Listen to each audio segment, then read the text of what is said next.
How's it, everybody? I'm Kamasami Kong from KIKI Radio in beautiful and sunny Honolulu, Hawaii. Weather person tells us it's gonna be another beautiful day in paradise. Blue skies, white puffy clouds, and maybe a brief shower or two.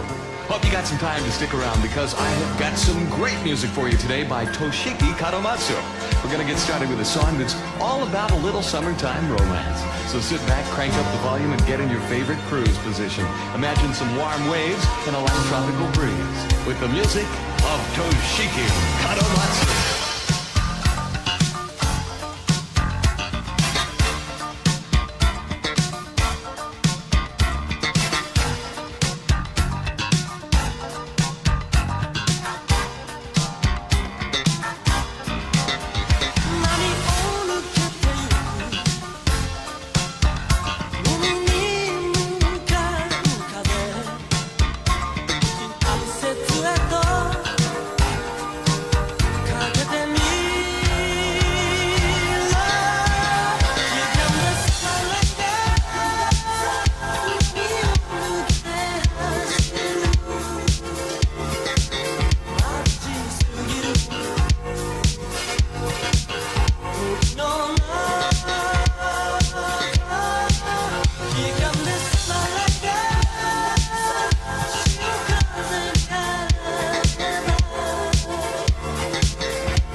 時の中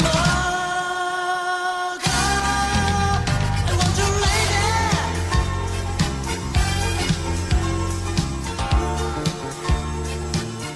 Boy, I do like the way that song moves. And what a sensational arrangement here on KIKI. The tune is called Offshore, dedicated to all you folks at the beach. You know, there's something special about falling in love in summer. Once again, here's Toshiki Kadomatsu with a song all about it. Summer Emotion.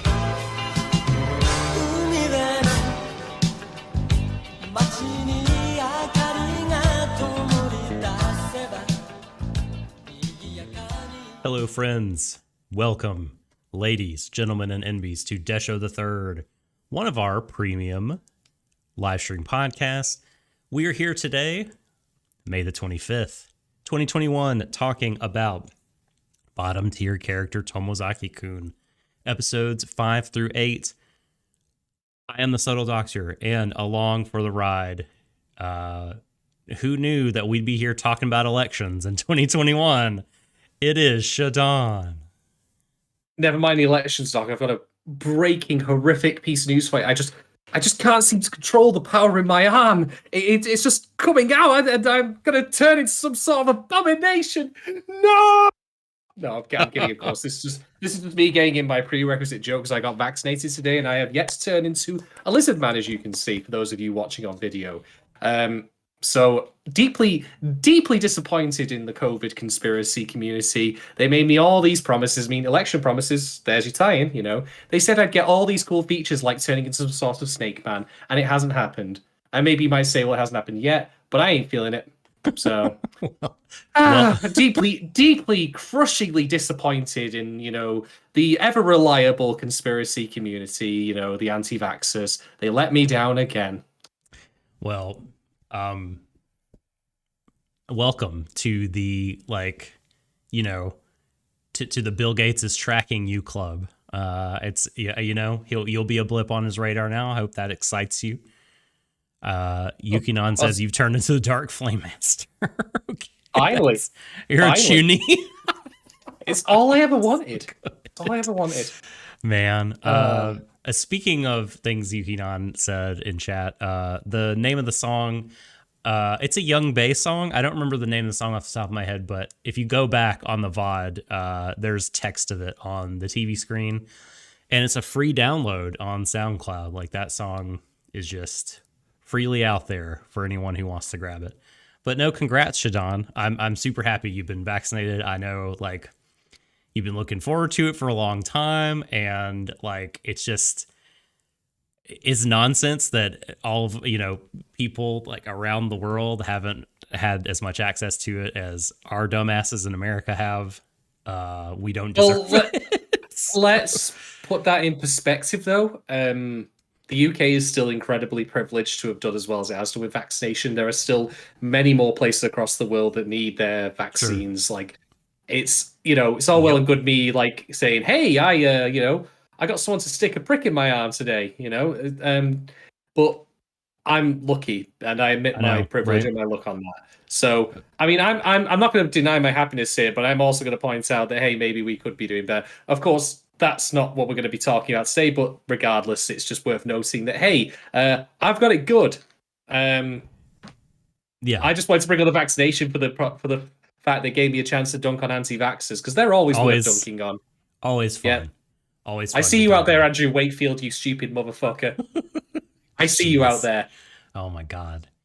Well, look, let's transition from getting jabbed in the arm, one gamer over there getting jabbed in the arm, to an animated gamer getting tapped on the shoulder and poked and hugged and all such like, you know, the contact from the female sex.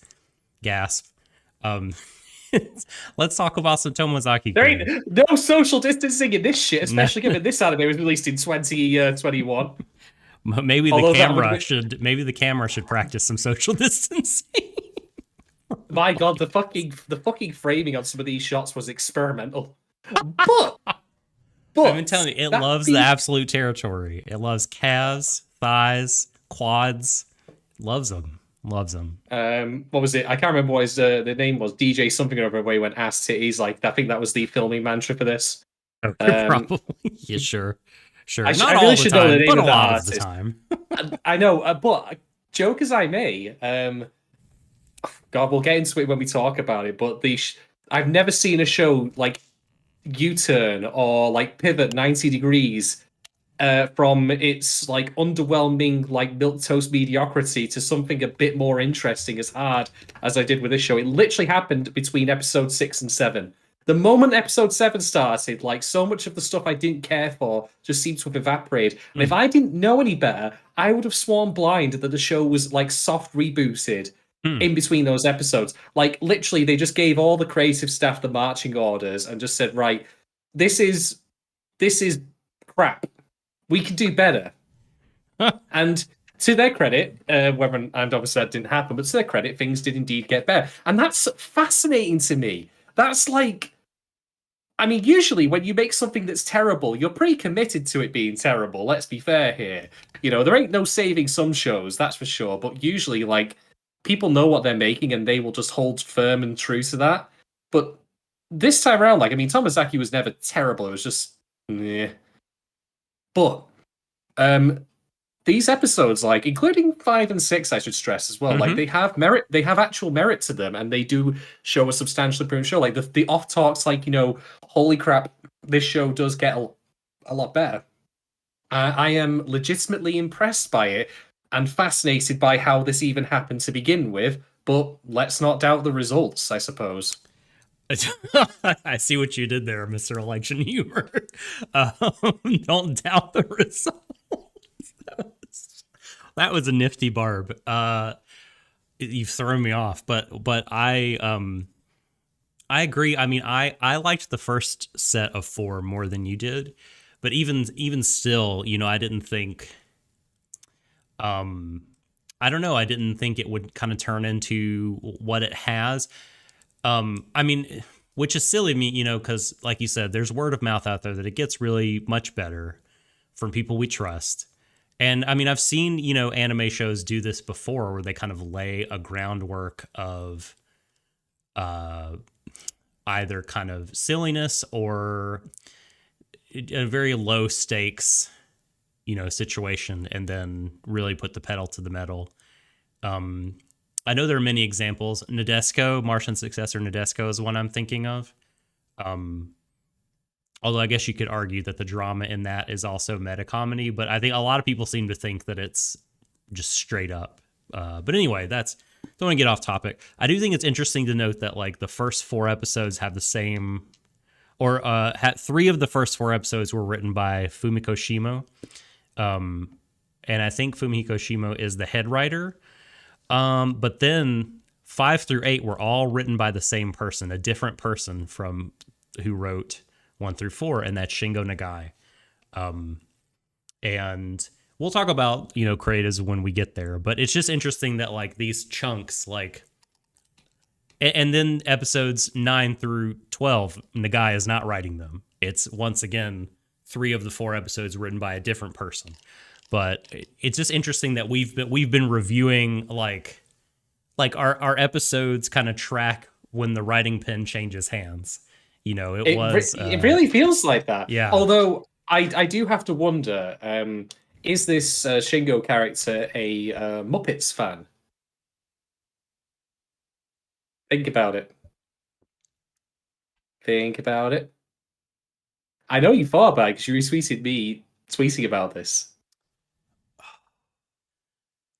The beaker. Wait, this is a joke you made last time. Yeah, I should have remembered. Yeah, but it was even more pronounced this time around. It was just, I was like, you can't have like Tomozaki go me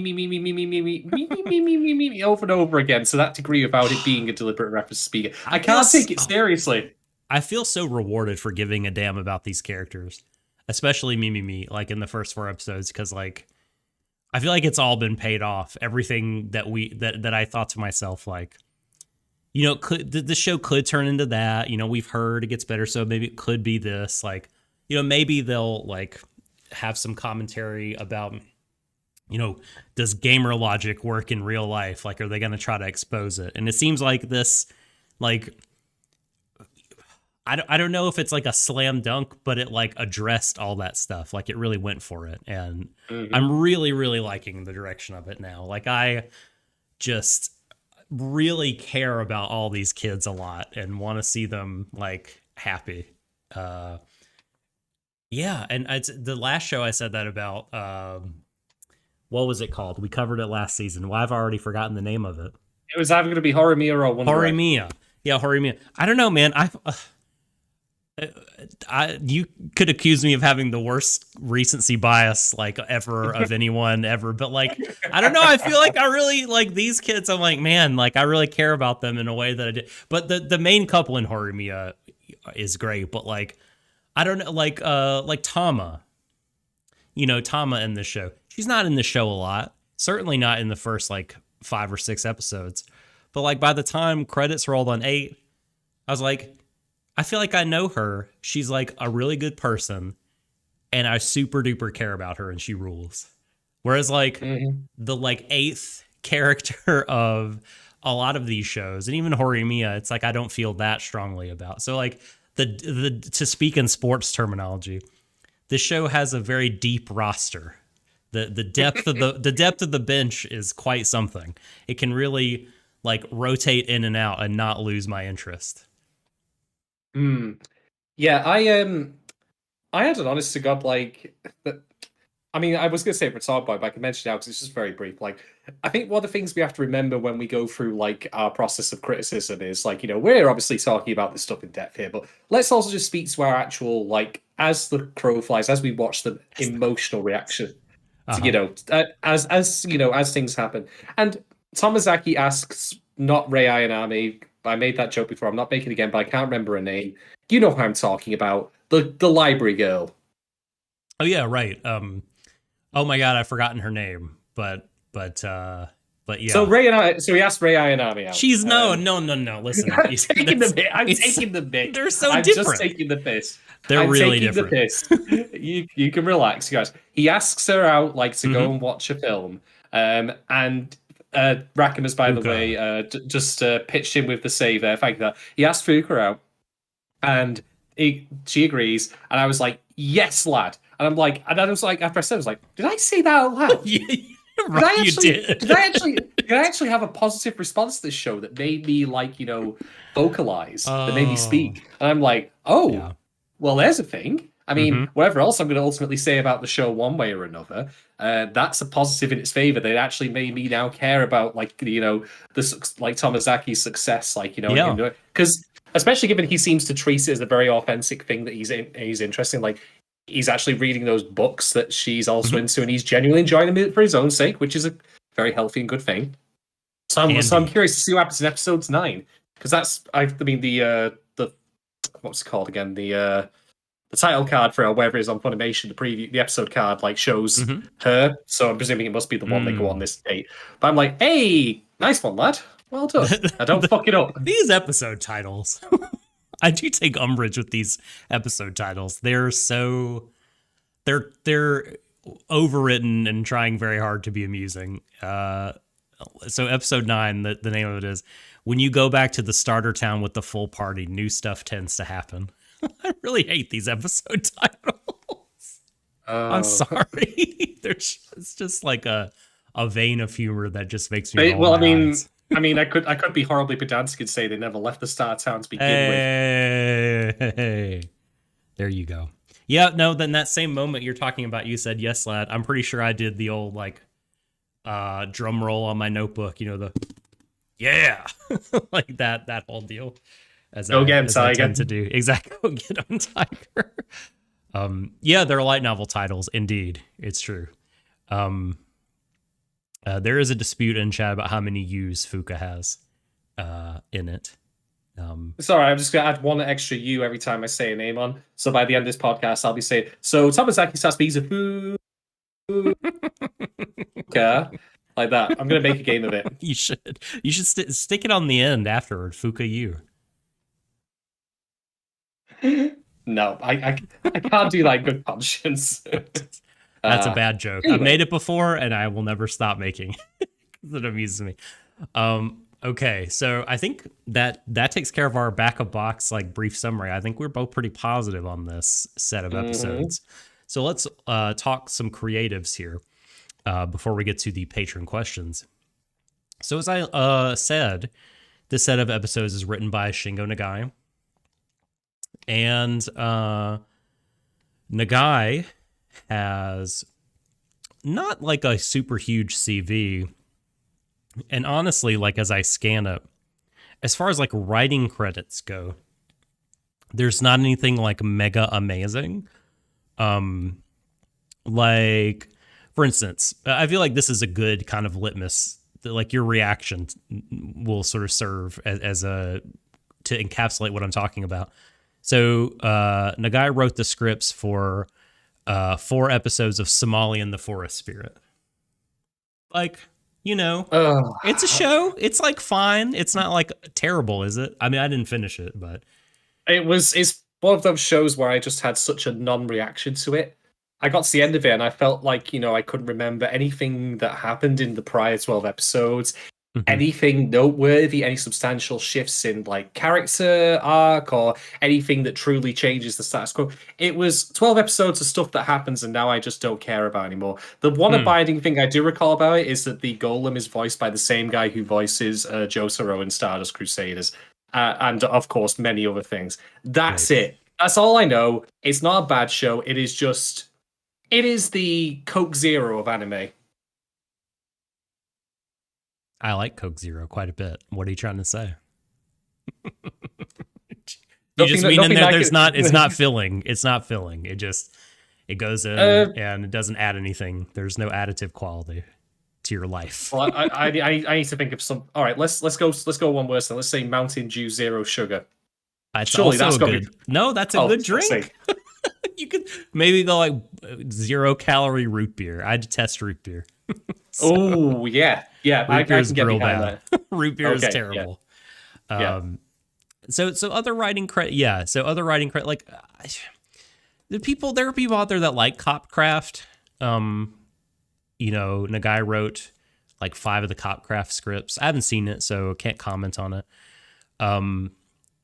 New people really also seem to like New Game, and Nagai wrote a bunch of the scenario and scripts for New Game. And let's see, there was one in particular. Oh, he was the head writer for a show called Girly Air Force, which is a great title that I've never heard of before. I mean, it sounds like it's not trying to pretend it's something it's not. That's true. At least it's that going for it. Here's girls in fighter jets. The fuck else do you want? Sure. To Nagai's credit, though, I will need to quit slagging him off because, again, this set of episodes really, really liked.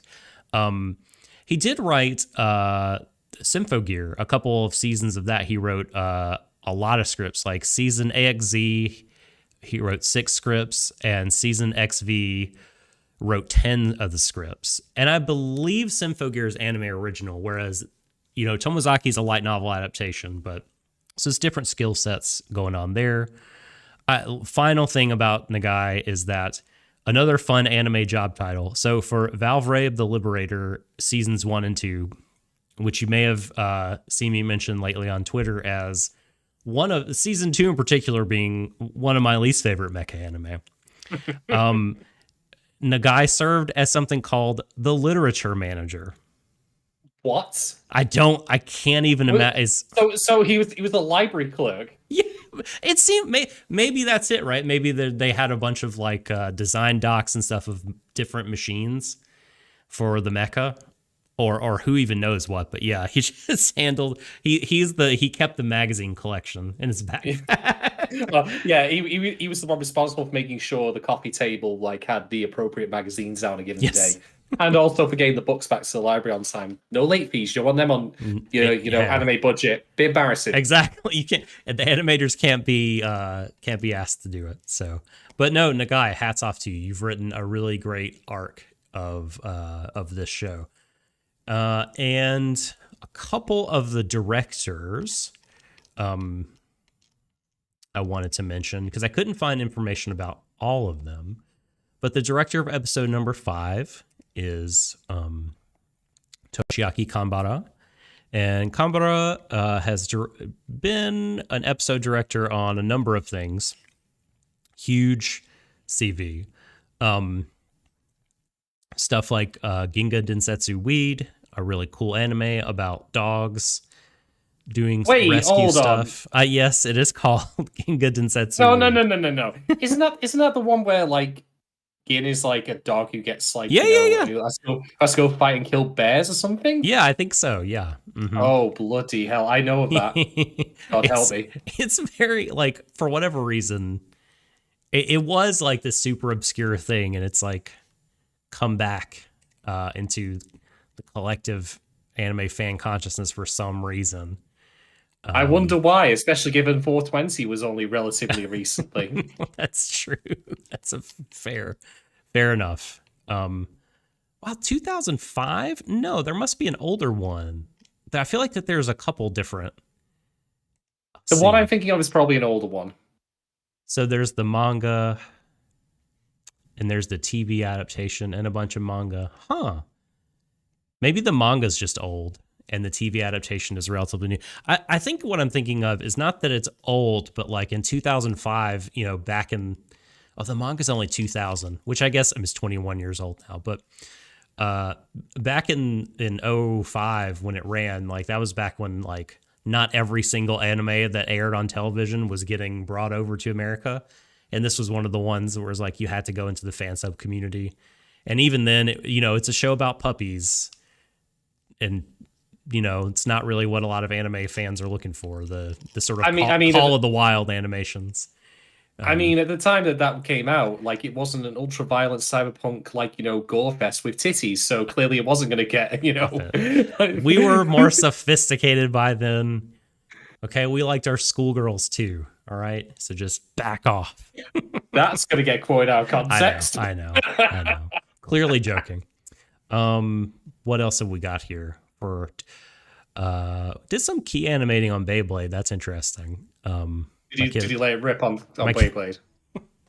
My children love the Beyblade, Shadon. Like adore the Beyblade.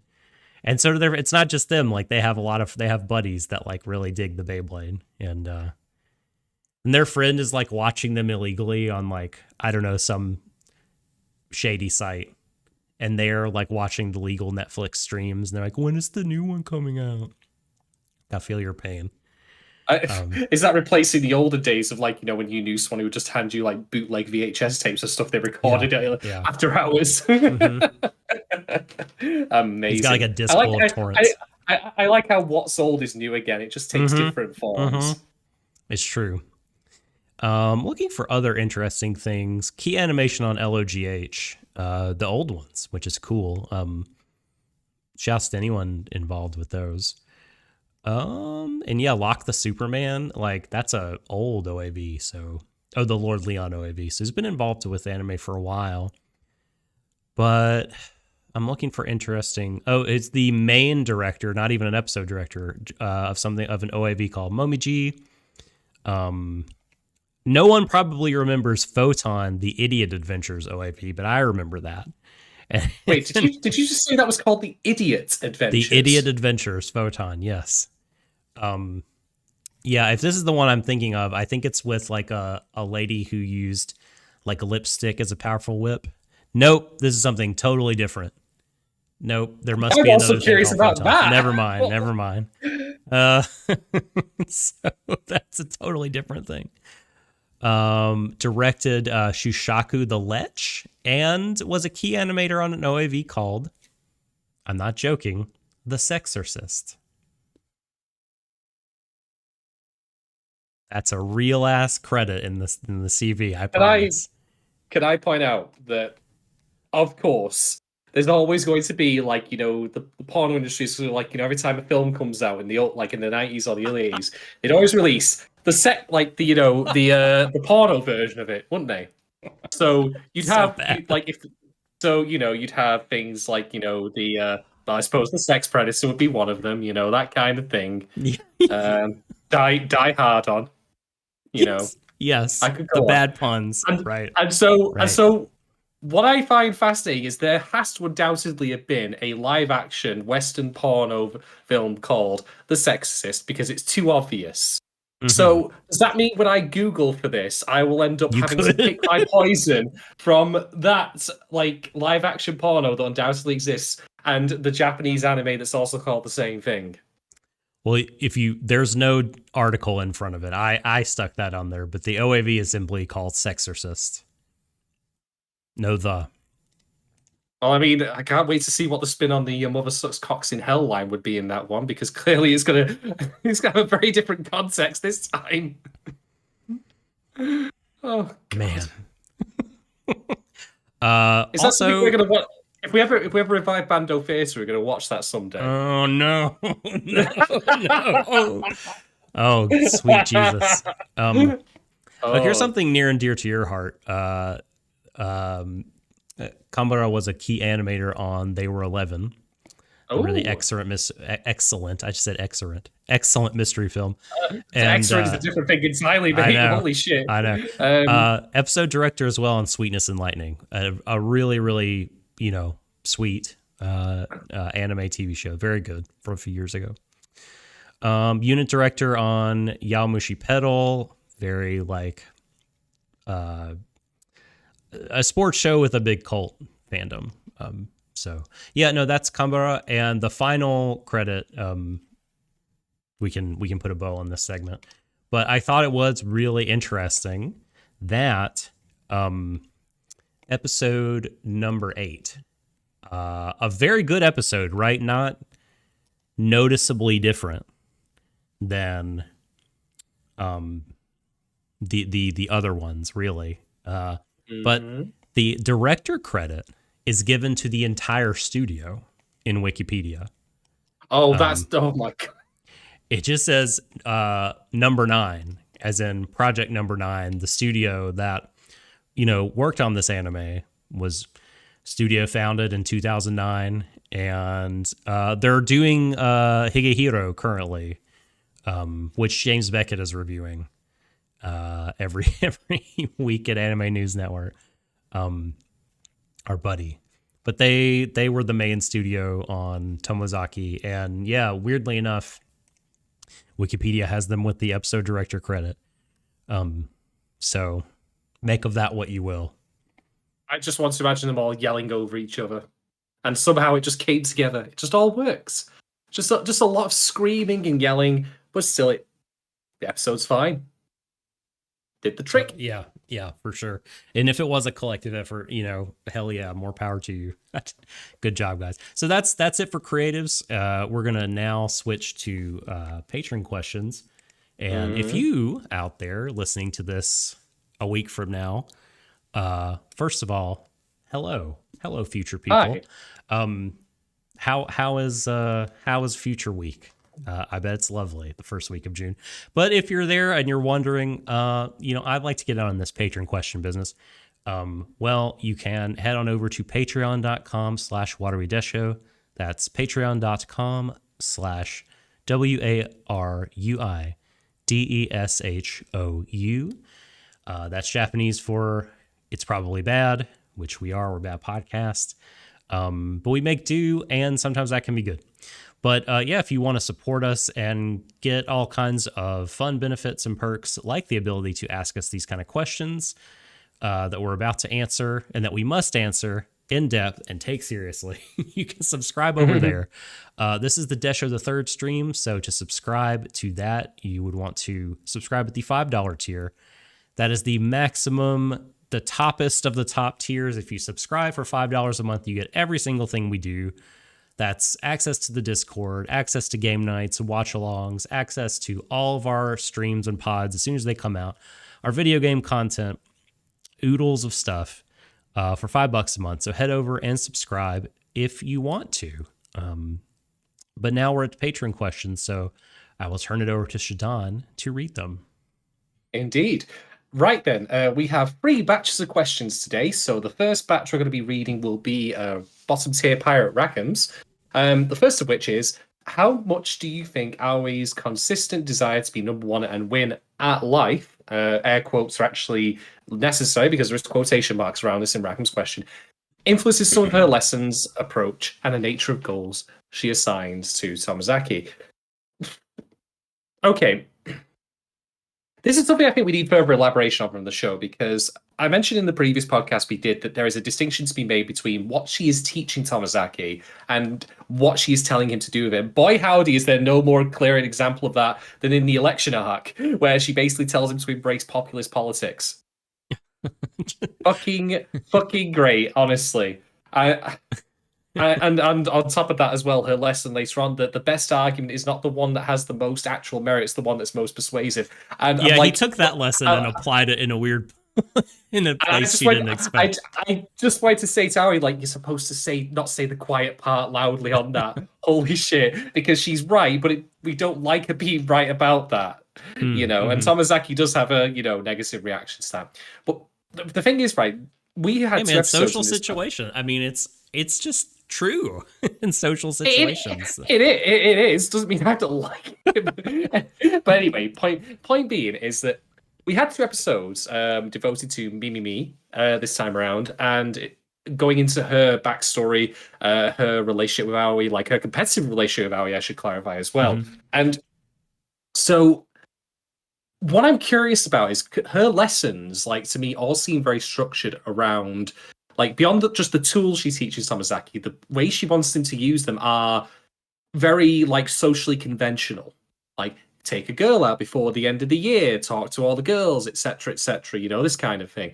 There isn't anything that to me, and one might argue, you know, the high school kids, what the fuck do you expect? And I get that, but what I would be curious about is where has she got these ideas from? Now, it could. I'm not saying it needs to be a very specific person. It could be like a wider like series of lessons over the years. Like, it could be parents. Yeah, exactly. You know, even her parents, maybe, you know, because that's not an unheard of thing in Japan of parents like being incredibly, you know, pushy and strict on their children in order to achieve. Like, that's certainly one part of it, and that in itself could be a criticism to be made, like of that. So I think that one has to divorce, like, you know, again, the lessons from the applications. But I don't have enough information on Aoi's backstory and like how she became the person she is today to really say like what is causing her to tell Tomozaki to like, you know, have these particular goals in mind when they're not like, you know, they're not, certainly not all of them are very healthy, to be honest, or like, you know, well, in like the best thing to go for, in my opinion. But obviously, you know, like the much more complicated question is to be happy with yourself, and how do you answer that? Right. Yeah, that is a big deal. So I think that, as Rackham notes here, there is certainly a constant desire that I think it is influencer. I think this has come from somewhere, but I would be curious to know what that somewhere is. Because of course we can like talk very broadly about like, you know, like society and, you know, social pressures. We could talk about like, you know, Japanese educational standards, that kind of thing. But I would also be very curious to see specifically what's happened to her in the past. And I'm not saying, when I say what's happened, it might sound very ominous, but you know what I mean. Like, you know, It doesn't always have to be like trauma as a no catalyst in a woman's life. It really doesn't. It really doesn't. So I think that to answer Rackham's question, her constant desire to be number one does bleed through. Yeah. I think specifically into the goals she gives and not so much less. I think that like she herself probably set herself a bunch of goals when she was younger as to what she wanted to do and then learn the lessons afterwards. Like, you know, I think there's a very specific order here. So I don't think her constant desire to be number one caused her to come upon these lessons herself necessarily. Maybe she did have some thought, but that was a result of her doing this goal setting to be number one. What causes that? Hopefully we'll find out. Yeah, gosh, there's a lot of places I could take this. One, I do agree with the premise of the question that she has this desire to win at life at all costs, it seems. And I mean, not that it seems to be costing her that much, right? It like she's the sort of character where she makes everything in her life look really easy and natural. But the whole thing that she's revealed to Tomozaki is it does take quite a lot of effort. You know, her being the way she is. You know, so they're both gamers, she and Tomozaki. So like he went along initially with this premise and the kind of structure of the lessons and everything. But like, you know, we've seen over time him react a little bit and question Aoi in that, like, you know, well, you know, what I'm doing, like, I don't know, he has this presumption, this sort of almost naive presumption, I guess, that like the things he's doing should genuinely help other people and not just like be this sort of life game to raise his social status. And she's very much not that. And, you know, the goal of this whole thing was like to have, as she put it, like a rich offline life. But I think what I would like for the show to do ultimately is say, like, for Tomozaki to be like, look, a rich offline life can mean different things to different people, and we just can have different conceptions of that, and that can be okay. Like, her, you know, your rules and lessons have really helped me, and they've taken me to a certain point, but like this sort of gamer logic and wanting to win, seeing life as a game that should be won, and as something that should always be controlled, you know, because she has that whole thing about like controlling the mood and like being in control, and you know, other people being in control when you allow them to be. Like Tomozaki seems to, I don't know, want something a little bit different, and I think that that's good. And I think, you know, with the people that he's met and the way he's responded to them, I think he's well on his way to achieving that richness in his life, and also to seeing that like he doesn't have to see eye to eye with Aoi, and maybe he'll have something to teach her, you know. Like I was, you know, wondering that, like how to do a fucking infinite. What? Oh, right. Yeah, how to do an infinite. But also maybe not like how to, like, I don't know, really kind of, I guess, think about other people and not think about everything in relation to yourself and whether or not you're winning at life. You know, how to not be Charlie Sheen, I guess. Jesus.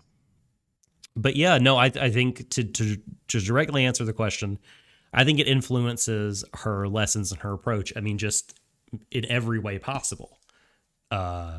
Absolutely it does, you know. And you know, like when Tama was comforting Mimimi, like, you know, it was this whole thing about being okay with not being the best.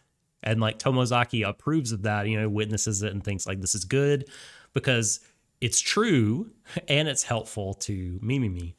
Aoi would never go for that. Like that doesn't seem like the way she looks at anything about life or any pursuit that she's involved in. So like, yeah, I really like that. And I think, you know, hopefully I hope like we have two philosophies kind of at odds with each other as the anime comes to a close, and Aoi to be like, oh, well, I guess I did learn something from you, Tomozaki. You may be right about this or that, you know? Mm-hmm. And it was more than just a combo that she learned from him. Congratulations. Yeah. Do you think she's going to beat him in the fighting game? Well, maybe, Teach me all the fatalities. But if it happens, like I think that the result of that will be that Tomozaki will just not care, or he'll be like, well, he won't. No, that's not the way. He'll care, but he'll care in a positive way. He'll be like, well done, congratulations, that kind of thing. You know, good games. He won't be mad. Well, because it's like he said, like she seemed so disappointed in him when he said, "Attack Fam is not about like my desire to crush everyone. It's about like me against myself." And she's like, is that how you really feel? And he's like, totally. And she's like, okay. Like, yeah, I agree with you. Like, I think if it happened, he would be thrilled for her and be like, you know, you've done it. I mean, that's amazing. And she'll be mad. She'll be so mad at that reaction. And any messages to say, sorry, gotta go on my date with Fuka later, and she's just there sat home like, what the fuck has happened here? How did this come about? Yeah. This isn't how things should be. No. All right. Next question from Rackham. Have you ever either had someone go out their way to help you feel comfortable, more open part of a group, like Mimimi did with Tama, or being the one trying to help someone else like Mimimi? And if so, how did that make you feel? And what effect did that have on you both in the short and long run? Oh, bloody hell. Well, having actually traveled in fighting game circles, I have tried, like, on a couple of occasions I can think of to, like, welcome new people into the group and stuff like that. Talks and, like, say, hey, how's it going? When you start playing the game? This kind of stuff, you know. And I've tried in the past as well, because there's one particular gentleman who I'm not going to name because it's not my business to like start relating their entire history here, nor provide information on who they are specifically. It's not right for me to do that. But I have one gentleman who he definitely felt a strong correlation, a very strong correlation, I should say, with his performance in fighting games, with his self-worth as a person. To the point where it propelled him to be incredibly good at the games he was at. But when he lost on the games he was most invested in, it really hit him quite hard. So I've tried talking to him in the past to say, like, you know, you're still incredibly fucking good at it. No one doubts your dedication. But recognize that you have self-worth outside of that. As for how that made, I mean, I was just trying to do what I felt was right in the moment. Really, that's all I can really say about it. In the long run, like I haven't spoken to him in a little while, and that's not for any particular reason other than just like You've I all been reached shut different kids. indoors. Well, there's also that, to be fair. So that's one specific example I can think of. But yeah, it happens a bit in the fighting game community. Like I've tried to, and I think that in my time, trying to remember if someone's done that for me in turn. I know that I probably could think of an example if given enough time to try and remember it. I'm not saying it hasn't happened, of course. It's just one of those things where I'm just like, can't think. Brains fighting fake virus. I'm cashing in the chip. I'm cashing in the chip that the jab is making me forgetful. You know, all the data in my brain has been uploaded to the the 3G microchip in my arm, and it's just been sent off somewhere. But yeah, I think, funnily enough, like the fighting game community is definitely one of the places where this has happened a lot for me, where I've tried to do my bit to help people and vice versa. And yeah, it's not. I wouldn't say it's ever really been nice. I felt like I've struggled to try and because I think with that particular guy in question, it's one of those things where I think I intellectually recognize that I can't simply solve his problems by talking to him myself because they're quite complicated, they're quite ingrained, needs professional help, that kind of thing. But I just still feel sad that there was nothing more I could do for him. But well, what can you do? I tried at the very least. Yeah. I'm sure if you cross paths again, I mean, there will be another opportunity to do something positive for him, just to talk to him. I'm sure he appreciates that. For me, so for the first part of the question, have I ever had someone else do it? Like, I know that I have. I'm trying to think of an example where it worked out for the good, because I've actually had other people like kind of try to like do it, like make me feel more at ease, or like they sort of knew what I was going through or knew how I felt and why I was kind of an outsider. This is back in early college days, late high school, and it just wasn't like genuine because they didn't really follow through and you know what I mean? So I would say that the kind of key thing that Mimi did was she was consistent. It wasn't just a one-off. Well, I tried my one time and I see them every day, but I'm not going to whatever, I'm not going to make an effort. And I don't know if someone is an outsider or not part of a group, either by choice or because they feel like they don't fit in or whatever. Trust is not really easily gained. And so it's going to take some time for them to feel okay, this person actually does give a shit and I can open up somewhat. So I can definitely think of a few times where people, have done that as more of a cursory thing. Yeah. I can think of times where I myself have tried to open up and be more friendly, when in my younger days, and it was good and it was beneficial and it would last for a while, but eventually it would just become so exhausting that I could never keep it up for more than a few months at a time. Yeah, I think you really hit a strong point there, which is that if you really do want to go out of your way to help someone, I think a couple of things. First off, you rightly point out consistency. With the chap I mentioned before, I haven't not to excuse myself too much here, but I haven't seen much in person. But then I really should probably reach out more online. That's my fault. But nonetheless, you're still right to point out consistency. Secondly, it is still emotionally exhausting and taxing. And thirdly, to follow that point up, not everyone is capable of doing it, and that's not me being disparaging. That's seeing there's some social support scrubs out there who can't do that particular part of it. What I'm trying to say is that it's not something everyone can do because it demands a lot, and there's no shame in that, Mm-hmm. And fourthly, you also need to make sure that the recipient, the person you're trying to help, is willing to engage that, because you can't force yourself on them. I mean, admittedly, Mimi does do that, and I have a talking point about that later. Believe it or not, that's going to be a point of discussion.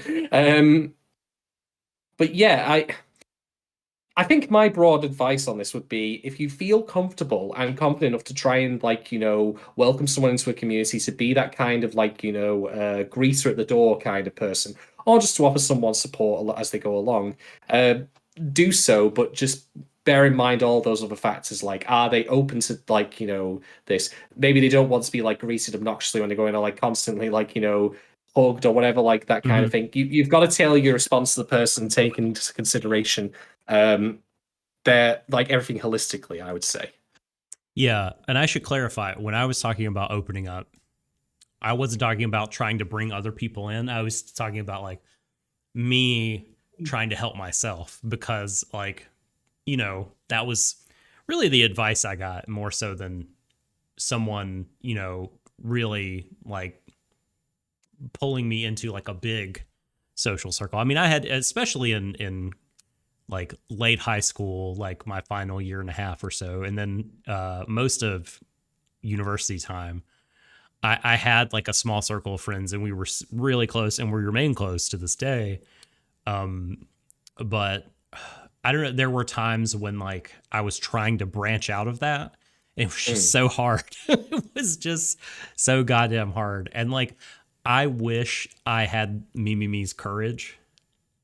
I mean, just to be frank with you, in my adult life, even when I'm, grown and everything, because I know there are social situations that will come up or do come up where someone feels like an outsider. And I mean, I wish I had the courage and the wherewithal to do what I could to see if they wanted to be pulled into the group, and see if they wanted something different out of their social life. And I just frankly don't have that emotional courage. So but look, it's not, if you don't have that, I don't blame you for it, because it demands a lot. It's taxing. I've spoke that chap I mentioned before, he's gone through some horrific shit, and I've just thought to myself afterwards, not to make it oh, woe is me kind of things. I obviously put myself in that situation by getting involved, but I thought to myself afterwards, that's a lot of things to fucking think about. I need to maybe back off a little bit. It's a lot, basically. So anyway, yeah. Sorry, go ahead. You go ahead. No, I was done. Oh, just was gonna say that years ago, pre Annie, of course, I used to romanticize about being a savior to a troubled girl. You know what I mean? Dating someone who had a bunch of issues, and they would find their solace in me, and I would just being with them, we would work through their stuff, and I would help them solve their problems, and it just sort of that whole savior complex business that for whatever reason I had internalized. I don't know if it was through media or what, but I was thinking this, this is what I want. And then I did meet someone who we tried it out, and, she was a person who had a lot of issues. And I just quickly realized that was just far too much to take on. far too much, that I was not equipped for that. So there's that part of my life. Fair enough. Oh, so next question then. Next question. We have just the one, I think, from Yukon on this week. I will double check to make sure, but the one that we do have, and this is a doozy, is: have you ever found yourself in a similar situation to Minamis, that is, feeling inferior to or jealous of a friend despite knowing it's wrong to? And if yes, how did you deal with those things? So this is the big one, because this question is going to tackle what I think Tomozaki as a show is actually getting at as its overall lesson. And this is also play of where the gamer logic, as you describe it, comes into play. So I'll basically just relate my own experience, which is that I actually have two sisters who are incredibly talented and successful in their lives. One of them's a doctor. One of them is also she works in a high school as a deputy headmistress, and a very prestigious high school at that. So they're both phenomenally successful in their chosen fields. And me, I do data analysis somewhere. And that was after many years of doing call center work, which I'm given like I was doing reasonably well in university, like, I came out with basically nothing usable from university, and that's my fault, by the way. I admit that. I was like, oh, don't I feel inferior? Oh, Doesn't I that think this suck? is. Listen, I don't. No, never mind. I don't want to interrupt your story. I carry on. The society's fault. It's not your fault. Go ahead. Go ahead. Nah.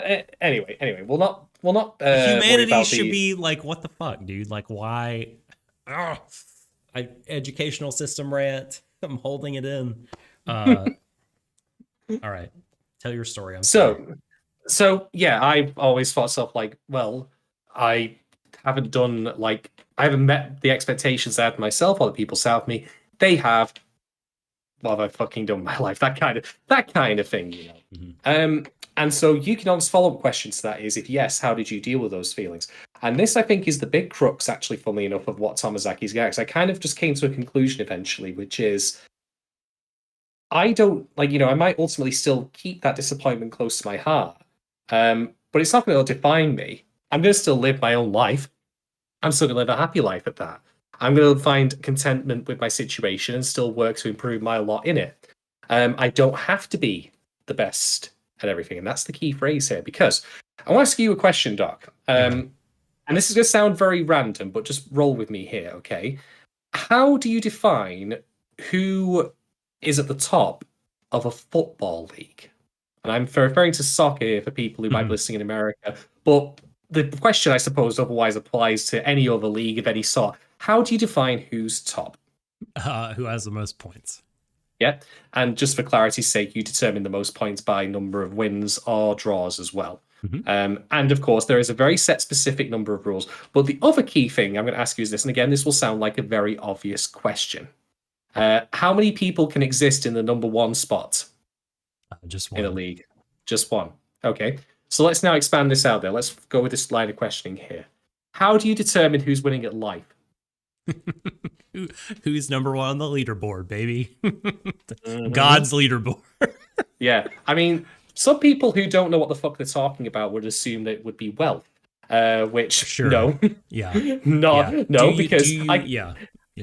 I mean, if you want to point to like actual real life people who are billionaires, let's see. Jeff Bezos got divorced. Whoops, never mind. That didn't work out for him. He doesn't know what the fuck to do with his money either. He's publicly admitted that because he's a twat. But anyway, because I can think of many ways he could use that for the betterment of everyone, or even just spend on himself. Like, the lack of imagination here is fucking killing me. There's Elon Musk, and I'm not going to say any more about him because I think that, saying that's like saying, the name of a clown out loud. It's just, Right. By the way, fuck him for like coming out and saying, "Oh, I've got Asperger's." Not because I don't like find Asperger's like as a believable condition, but for basically trying to use it as an excuse for his horrible shit that he's done. Yeah. Fuck that guy and fuck everything that he stands for. Nonsense. But then finally there is, of course, who we mentioned before, the person who put a microchip in my arm earlier today, Bill Gates. He was literally there. He physically did it. He did it. Recently also divorced, and by all accounts was not very how should we say, emotionally mature. Now, that's one axis on which one can measure happiness in that their relationships are falling apart and their money is not good. So, but that doesn't ultimately answer the broader question. How do you define who's winning at life? How do you define that? And you could then say happiness. Okay, how do we quantify happiness? How do we get all of this? Because the thing is, and this is the thing that I think Tomozaki's done really well at illustrating as a show, is that first off, Aoi is trying to be number one, and she certainly is number one in a number of respects, like the quantifiable that we see in the show proper, like winning the election. That's a quantifiable outcome. But also, there's her track records, her grades, and even then the things that can't so much be quantified, but people generally speaking have a consensus, like she's the hottest girl in school, this kind of thing. Right. But that's just inside the school, isn't it? It doesn't ultimately say that she's winning at life, because by that measure, there are people who are probably potentially smarter, wealthier, you name it, than her, if we go by all of those standards. But are they ultimately winning at life then?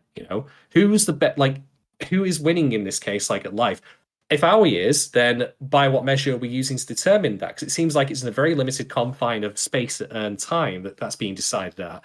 And People may very well disagree on that. And then Mimi's answer, of course, to her old condition is, hey, maybe I don't necessarily have to be the best. I'm still doing great. Because going back to the football thing, why do people, if we always want to celebrate the best team, singular, then by that logic, no one would ever support any team but the best ever. But we don't do that. We have attachments to people who are categorically not the best in sport.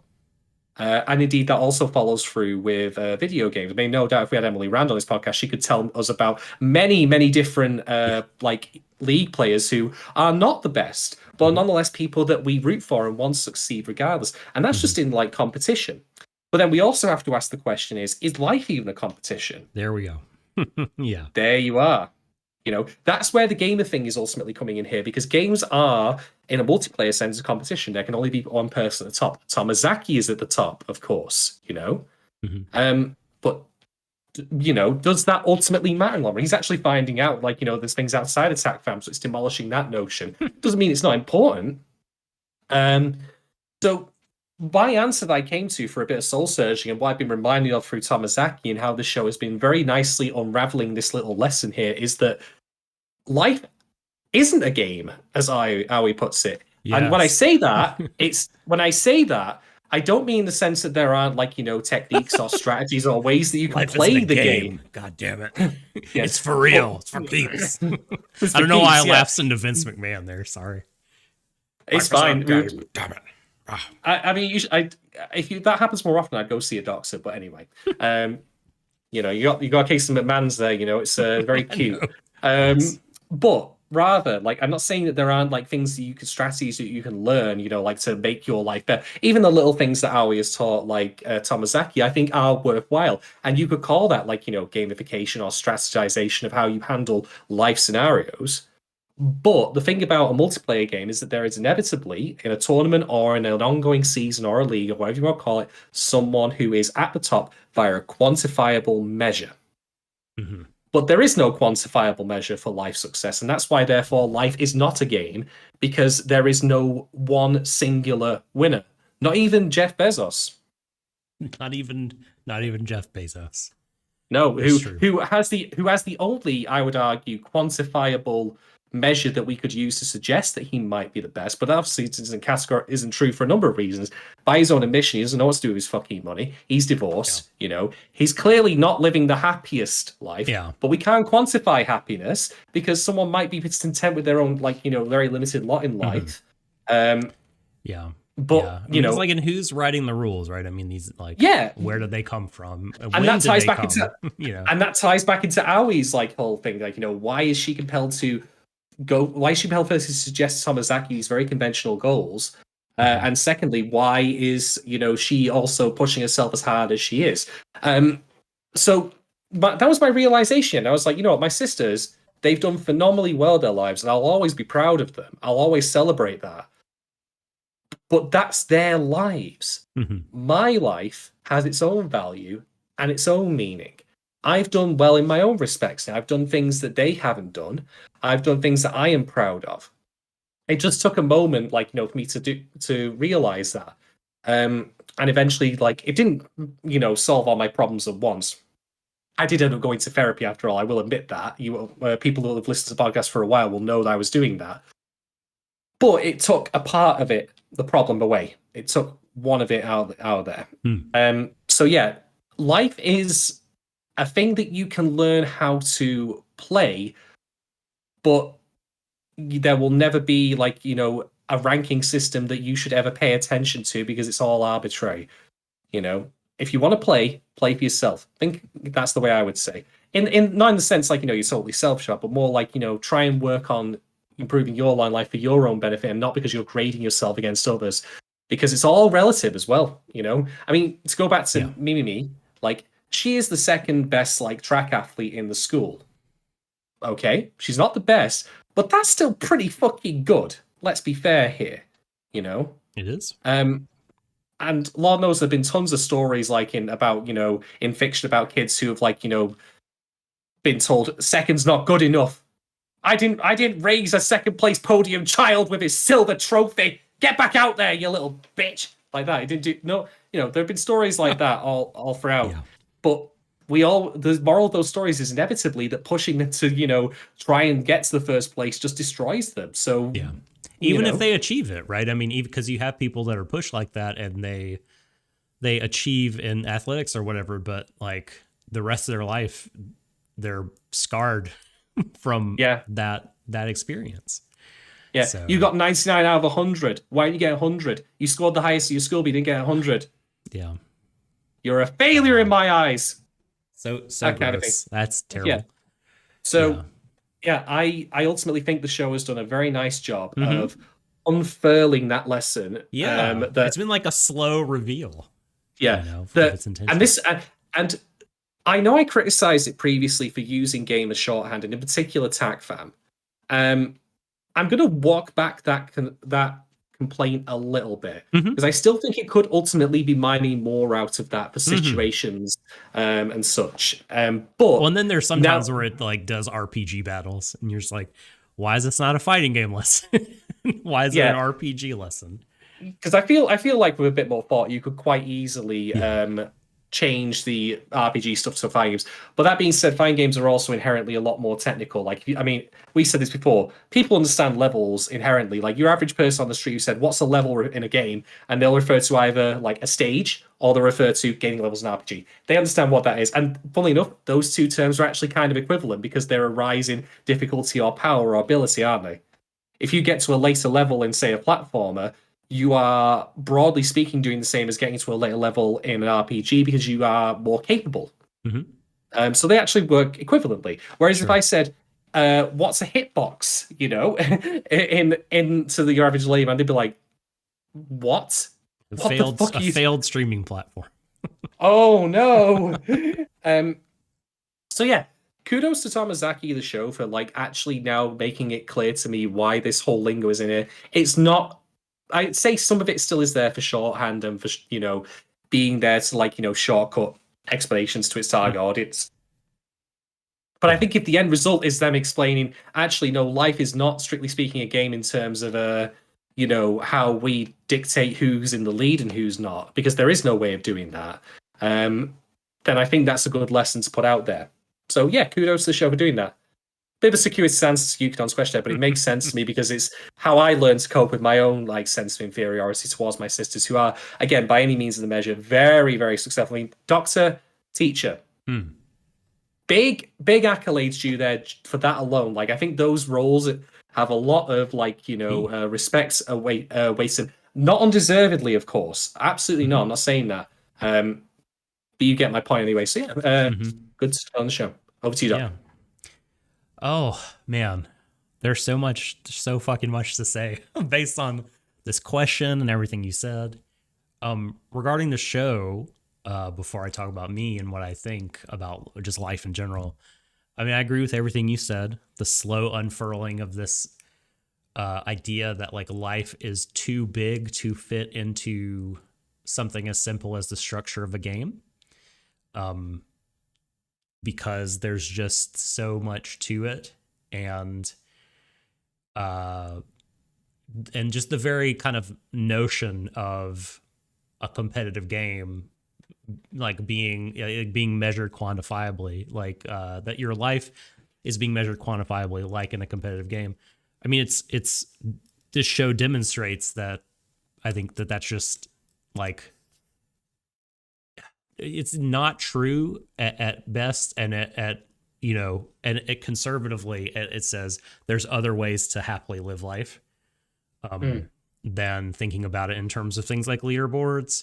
And also, if it's something we haven't touched on, is like, we talked about like, the idea of me discovering that like, rather than being the best in some kind of like grand sense or quantifiable sense, that life could have a lot of meaning, like being the best to someone else. That life, this whole other way of looking at life could be like, my life has meaning because these personal connections I have, they mean something to me and they enrich my life.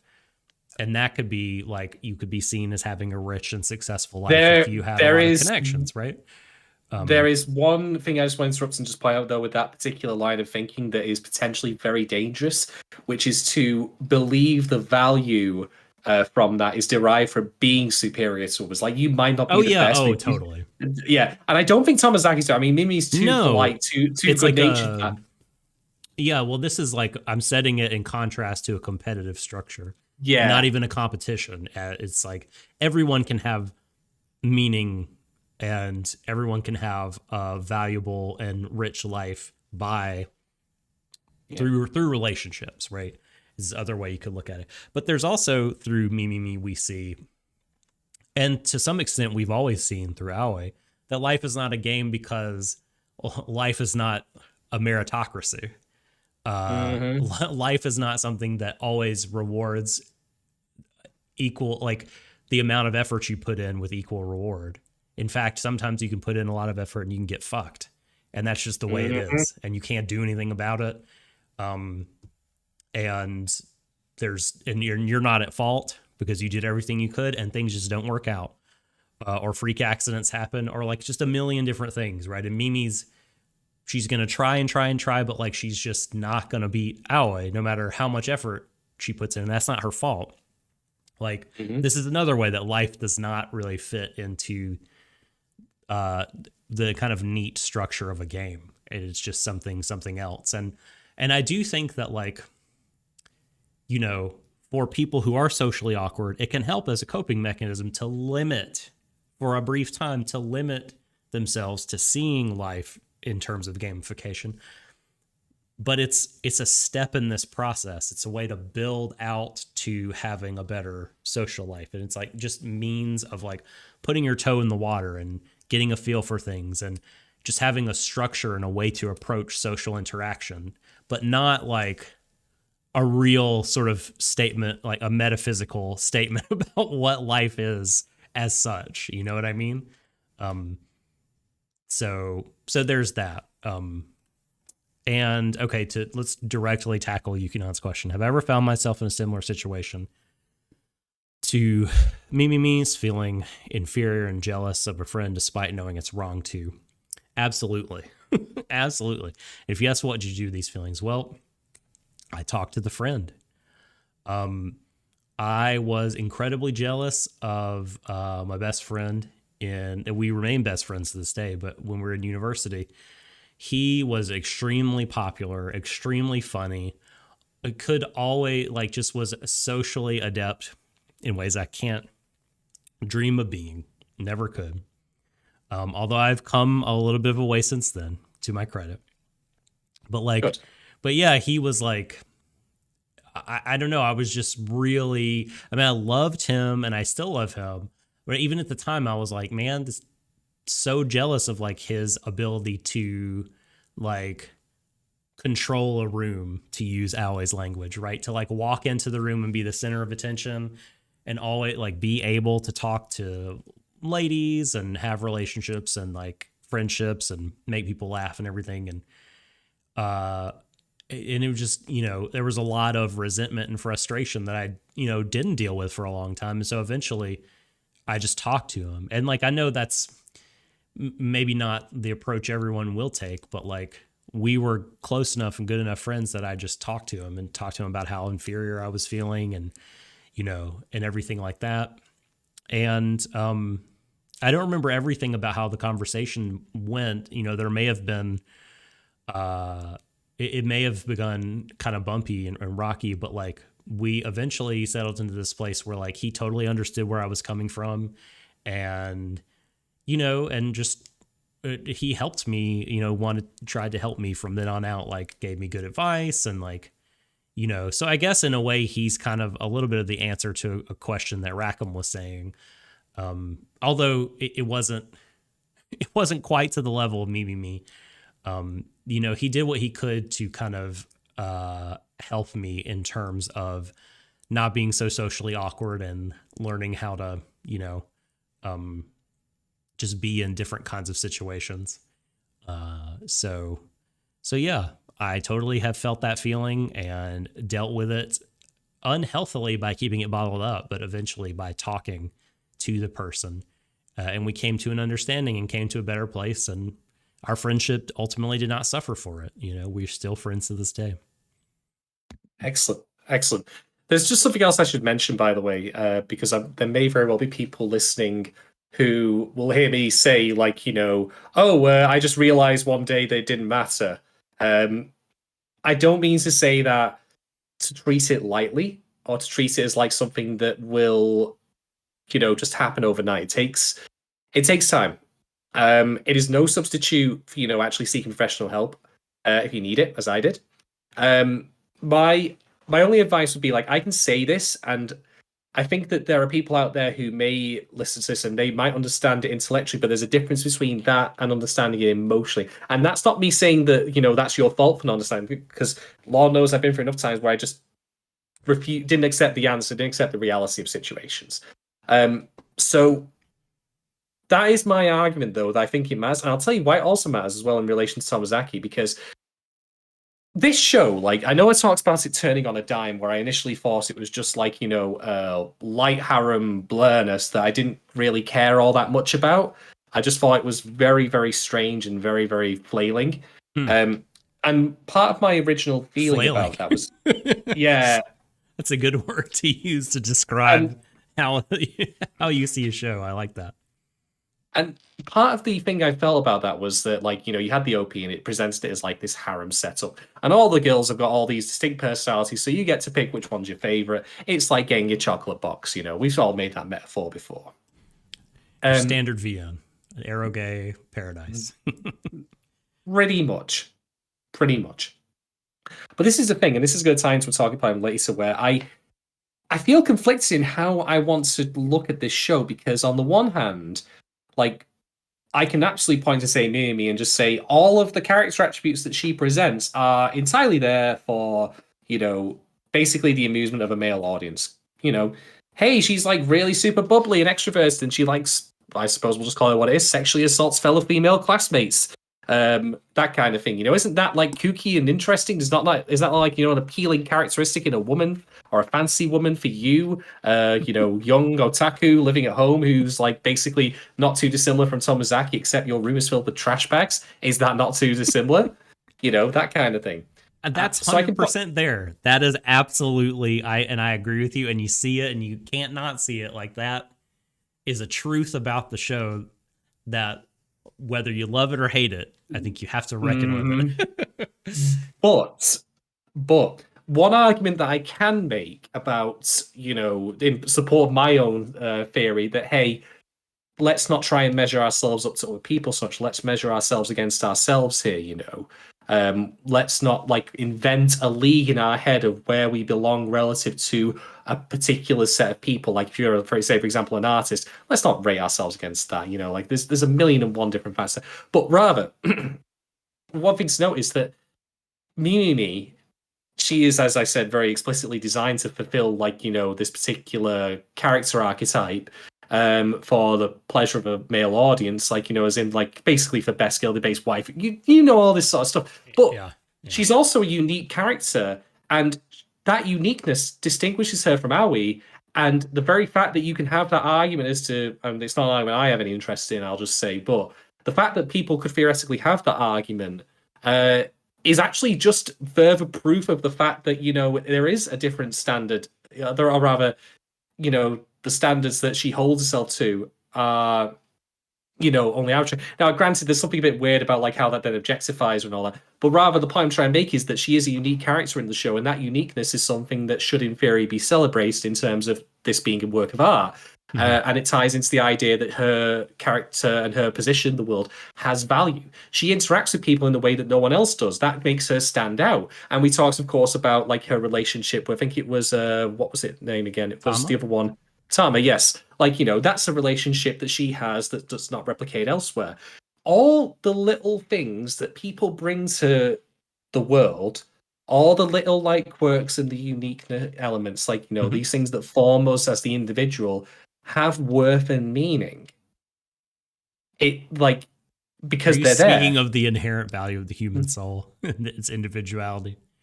Well, having never had a human soul myself, I couldn't possibly comment. But rather, I'm just saying that I'm just saying that, like, if you are so convinced that there is like a pecking order of things and you want to be at the top, just bear in mind that there's probably a lot to yourself that you're not giving yourself credit for, and that the world would be a lesser place without you in it. Now, obviously, I'm not saying like, the memes considering anything as dark as suicide, and thank God for that. Like, I've already dealt with it through two different shows. Man, I was so worried at the end of episode 7 when it was like Mimi Oh, boy. wasn't feeling herself the next day, and I was like, no, we're done. Don't do this. I don't want it to become a triumvirate. Fuck. Every show. But rather, I just mean to say, like, that in a weird way, this show, pandering as it is, still fulfills that overall message. Right. Which is kind of crazy when I put it there. Yeah. That's like a way to look at it, right? And that's going to tie into something else we're going to talk about when it comes to Mimi later. Mm-hmm. But I just can't help but note, like, that on this, like, episode 6 to 7 shift, not much has strictly speaking changed in some ways in the show, and through a different lens, like, and executed a little differently. Things that I found previously annoying are, like, clearly manufactured, or how to put it, artificial. Like, you can see the seams, you can see the reason there. Like, suddenly my disbelief came back in. I'm like, no, actually, there's perhaps a bit more to this than that. Maybe it's not intended, but it's still a valid reading nonetheless. So. Yeah. Okay, I'm about to become. I'm putting my dad hat on for what I'm about to say. In relationships, everything we've been talking about in answer to this question. Don't let other people define success for you. Mm-hmm. Because you can spend your whole goddamn life, trying to live up to happiness as someone else sees it. And then when you're in public with them and they see you, it's going to feel good. You get the approval in their glance or their jealousy or whatever reaction that you want from them. But then you got to go home and you got to be alone with your own self. You got to look at yourself in the mirror and you got to sleep and be alone with your thoughts. And that's when all that time, that's way more time than the time that you get to show off in front of these other people, or say, oh, look at me, like I did the things, like I'm happy according to what you want. Like, but when you are you happy with your own self and your own life when you're alone with yourself? I think that matters more. And so don't fucking let these other people give you models of success or ways to live that you don't really care about or are interested in or are uncomfortable with or feel inferior to or whatever. And just like spend your life and your time chasing after these other things that they feel like are important, but you don't give a damn about. Don't do it. Decide what you want for your own self and achieve that. Go for that. And you might fall a little bit short, but you know what? I think what Mimi shows us all is that effort matters. Not because like you're going to always win in the end, but like that effort, that journey to try to achieve something and risk publicly failing. I mean, talk about courage. How many people in high school that age are willing to try something and publicly fail? That's like the whole of high school is like protecting yourself and never failing in public. Under the radar. No one wants to fail in public, but like she was willing to do that. And like, I think it helped her. I mean, I think like putting forth everything you can, trying to achieve a dream that you've decided on for yourself that other people haven't given you, but you have figured out that you want to do. That effort can change you and make you better. And so just don't let other people lead you around by the nose like that and define your life. God, please don't. Anyway, dad rant over. Disengage the dad mode. We can move on to Kate's questions. Reverse the dad henshin there. Turn it back. Okay, so we have two questions from Kate Rose here. The first of which is, in each challenge Tomozaki faces, does it matter how well or poorly he does, or does it only matter how the audience can apply these situational examples to their own lives? Well, that's a tasty question. Well, I think it does matter because there is certainly an inherent value to like his own story on its own. Because otherwise, then this just basically turns into an Aesop really, Right. or a parable. There's more Well, to how it than that. didactic do you think this show is? I mean, Mm. I could see someone trying to make an argument that this is just like an instruction manual for socially awkward nerds. But I'm not so sure on I that. don't think it's that. I think it's more to it than that. I think it isn't because I mean, as I say, in my own readings of the show, and I think that Tomozaki's protestations make this clear. Aoi isn't 100% right Mhm. because the thing about like truly didactic stories like Aesop's and parables is that there is no ambiguity to the moral lesson being put out. There is no lesson. There is no shades of grey. It is this thing happened, and the reason it happened is as clear as day, and take that to heart. There's nothing else to it. But clearly, as we've said, and I think this, again, Tomozaki's processed this, which I think is very key here, and even challenges the assertion that maybe he ever was a bottom tier character, as the show Right. describes it, which I also kind of wish it did a little more with, but that's neither here nor there. For this question, I Maybe think later. rather more, maybe later, but I think that in of itself, he, I think it does matter how well. I mean, I felt it massive because I want to see him do well on the date with Buka, and I'm like, if you'd have asked me, back in episode 2, will you care how Tomozaki does on a date? I'd go, no, no. Let me check through my box of shits to give. Oh no, my box run empty. Dear oh dear. However, will I get over this horrible shortage of shits to give? That point.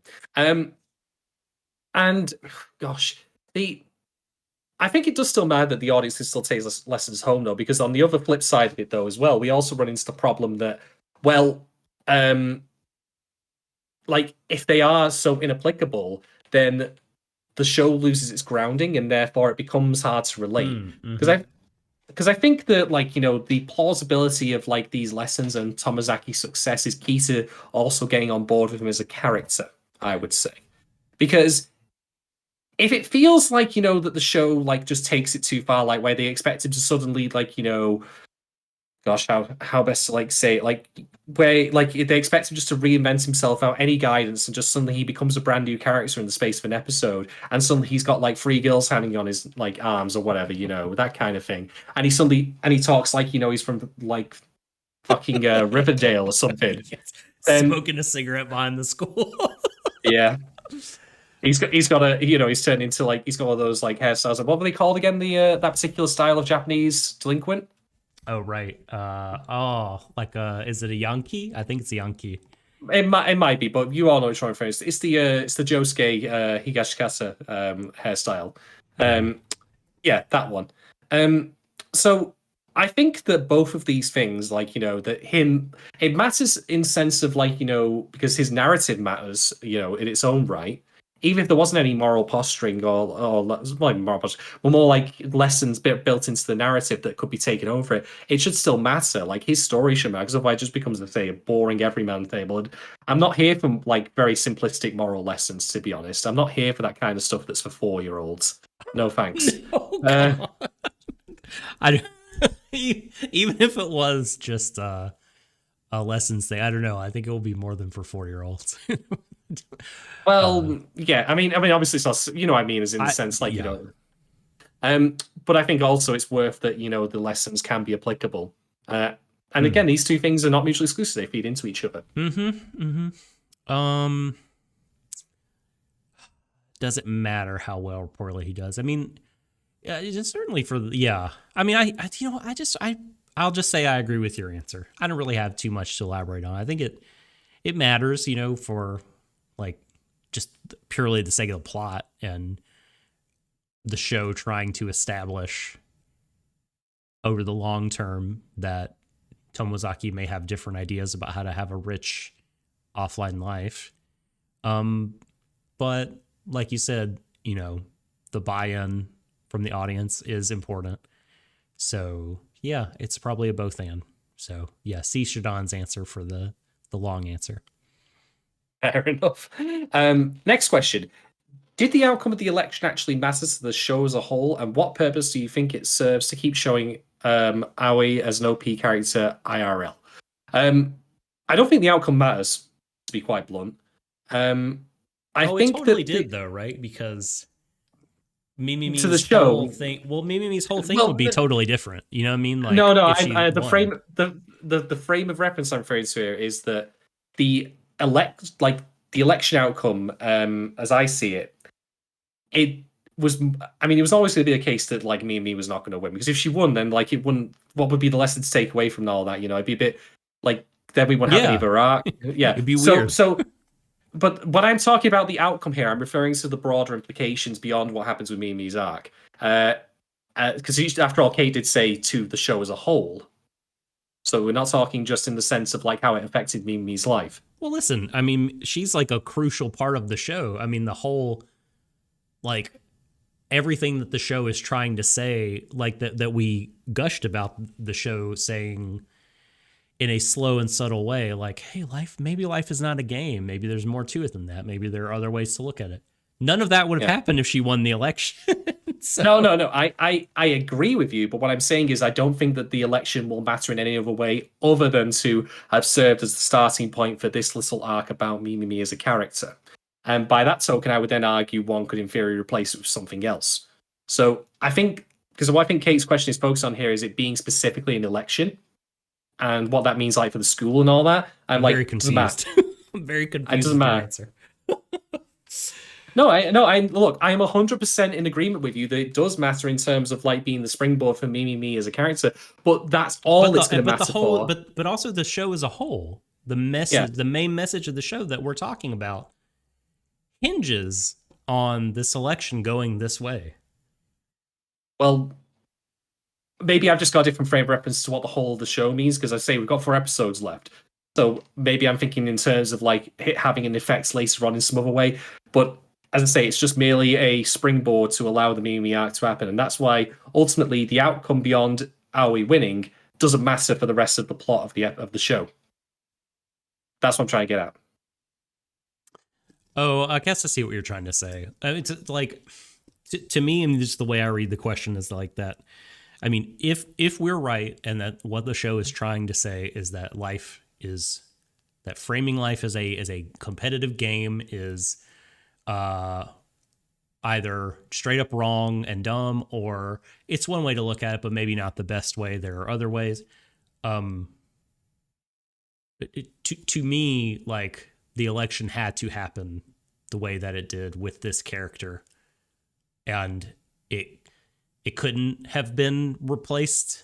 It couldn't have been, largely different. I mean, maybe you could change a few details. Maybe it becomes a foot race instead of an election. But like, yeah, that kind of thing. But substantially, Mimi versus Aoi, Tomozaki helping Mimi, and them ultimately losing out to Aoi, and that kind of pushing the Mimi arc, and then the resolution of that leading to like these conclusions that matter a lot, what I think are to the show as a whole and to its message. So to me, it matters a lot. But I guess what you're saying is like, Mimi's arc does the the fact that Aoi won, is anyone going to care going forward? Nope. The show, yeah. I mean, I just think it's like more of what she says, like Aoi being OP IRL, more of that. And I don't even think that'll matter in the long run in terms of like trying to show her being OP, because it wasn't about like these episodes were not about Aoi. Like she was like a catalyst for events, like getting Tomozaki involved and all that, and being an antagonistic force for a little while rather than the mentor that she's been. But I don't think it's putting weighty emphasis on it, making her more OP, to borrow Kate's terminology, than she already is. Because if that was the case, then there'd be a lot of talk about it. Rather, it's been the springboard for Mimi's arc, like it was the the thing that broke the back, the straw that broke the camel's back kind of thing, for her. Mm-hmm. That's what's important. So I don't think it's really there for like the election is not there, even though she won, for Aoi's benefit as a character in the narrative, if you follow my meaning. Right. Yeah. Look at the prism, looking at it through the prism of Aoi, like, doesn't matter. Yeah. I mean, I guess it's just like another example, because like Yeah, I see what you mean. Like, it could have been, well, I guess it couldn't have been any other, like, I mean, maybe I'm lacking imagination, but I'm not sure it could have been anyone else that she lost to other than Aoi, Oh because, well, you know oh what I no, I mean? mean, no, it had to be Aoi who won. But when I say her victory doesn't matter for Aoi's sake, like it's a victory that exists again to set forth the events that led Mhm. to Mimi's character. Right. Aoi actually winning is irrelevant for her as a character, believe it or not, because it's not about her. The story's not about her at all. Mhm. She is just Like merely a a bit background player. detail. Yes, It's sort of she is like, a bit player. yeah, it just sort of, you know, it matters insofar as like it's consistent with everything that we've seen so far, right? Yeah. She's uh, what would appear to be a natural at the game of life, but is really putting in a lot of effort and seems to win at everything except for TACFam. So, Yeah, I think although her winning seems like a foregone conclusion, we have to, of course, I say give the show a little bit of credit for not spending too much time, any time really, like how should we say, like putting screen time into like congratulating her on a meta sense, if you want to call it that. Like the amount of weighty emphasis given to her winning, like detracts from everyone else and just artificially inflates her above everyone else even more. Because then at that point she stops being grounded, if you know what I mean. Like it's already a lot to say that she's like the best performing like runner, she's the best performing like in school and all that. And then to have her win that, and then everyone's just constantly praise her like and blow smoke around, be like, this is getting silly now. This is just character worship. It's like the reverse of character assassination, shall we say? the Mitsuru Karijo effect. Oh bloody heck! The other thing I'll mention though to this show's credit is we do get a very good bait and switch, by the way, where it's I think Tomozaki and Tama think that Mimi's like going to be turning up to go for a run. Right. But it turns out that Aoi's not doing this by magic, where she's just like we do get to see some evidence of her actually putting in the real hard work to make this happen. She isn't just like so Every day. naturally gifted. Yeah, I mean, it actually also counters Tomozaki's assertions when he first finds out about like you've got all the top tier stats, but no, she's grinding, for lack of a better phrase. Right. She's to use the game terminology. She has them, but not because she rolled them. She had to level up. God, I feel dirty putting it this way. She didn't roll a natural 20.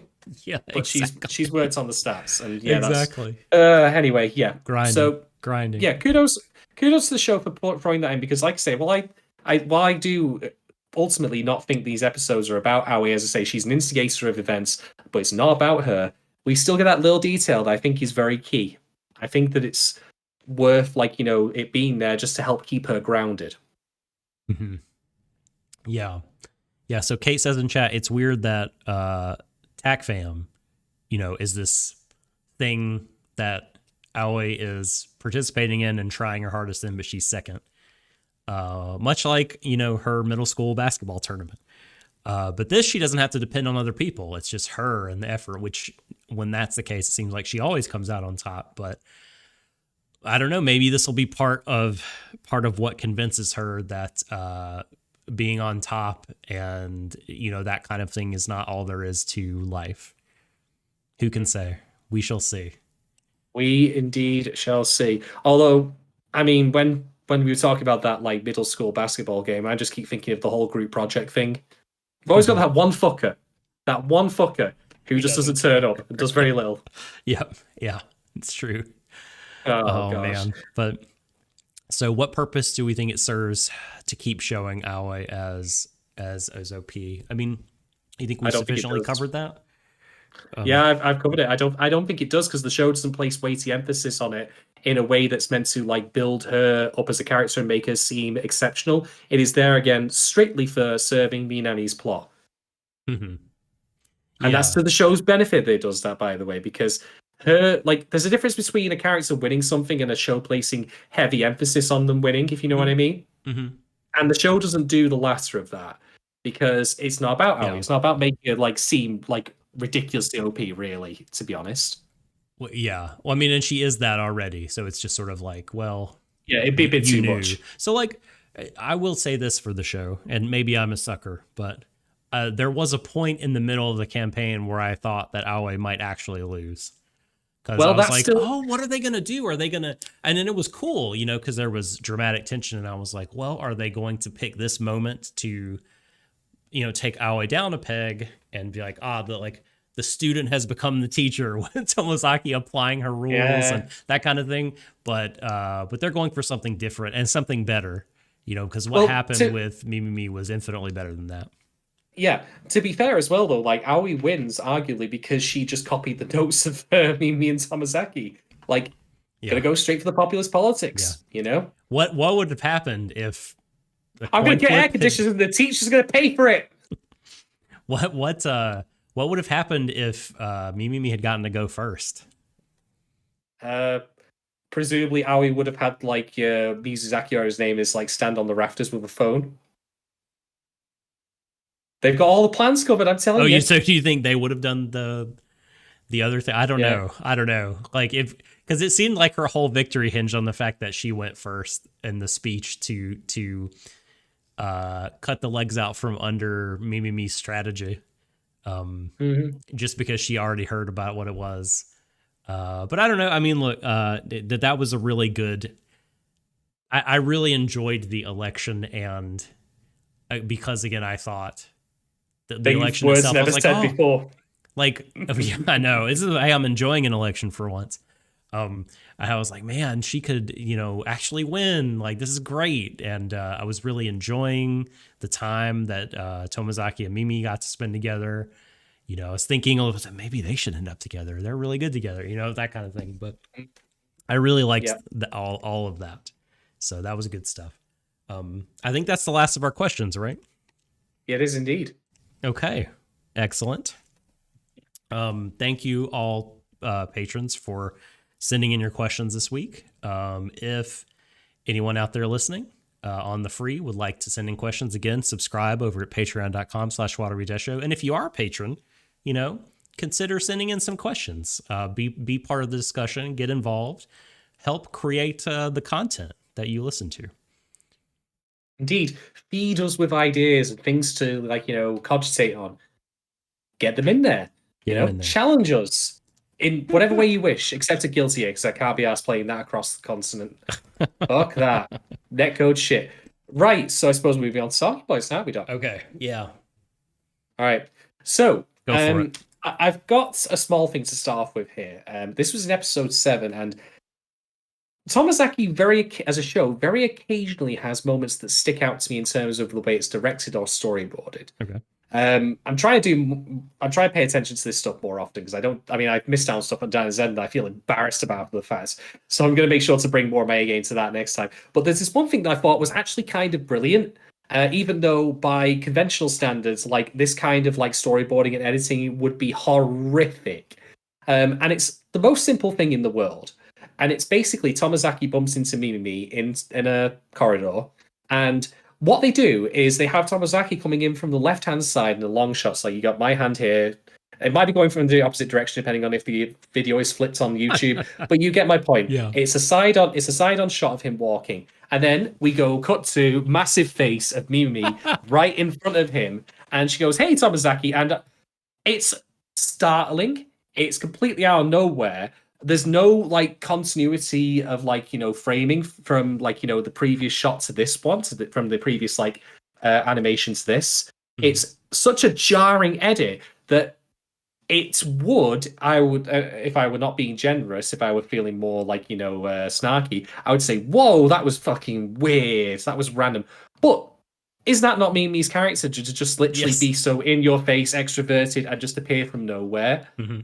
And that, again, that jarring element there, what otherwise will be a problem if executed elsewhere in a similar way without the material to back it up, is now a strength. You don't see, as I say, stuff like that very often in Tomozaki as a show, and I admittedly could be missing things here, and I welcome people pointing them out to me. But there's just occasionally these little moments I'm like, I really like that. You're backing up what I otherwise previously thought was kind of a milquetoast script. It's getting better, certainly, with actual, like, you know, animation and editing and storyboarding that really helps. I mean, it's like when I said in the first batch of episodes about that very, like, you know, disorienting, like, left and right setup between Aoi and Tomozaki in the street, where it looked like they were in different worlds. I was like, that's great. Give me more of that shit, please. So this is a little example of that. I quite liked it. That was great.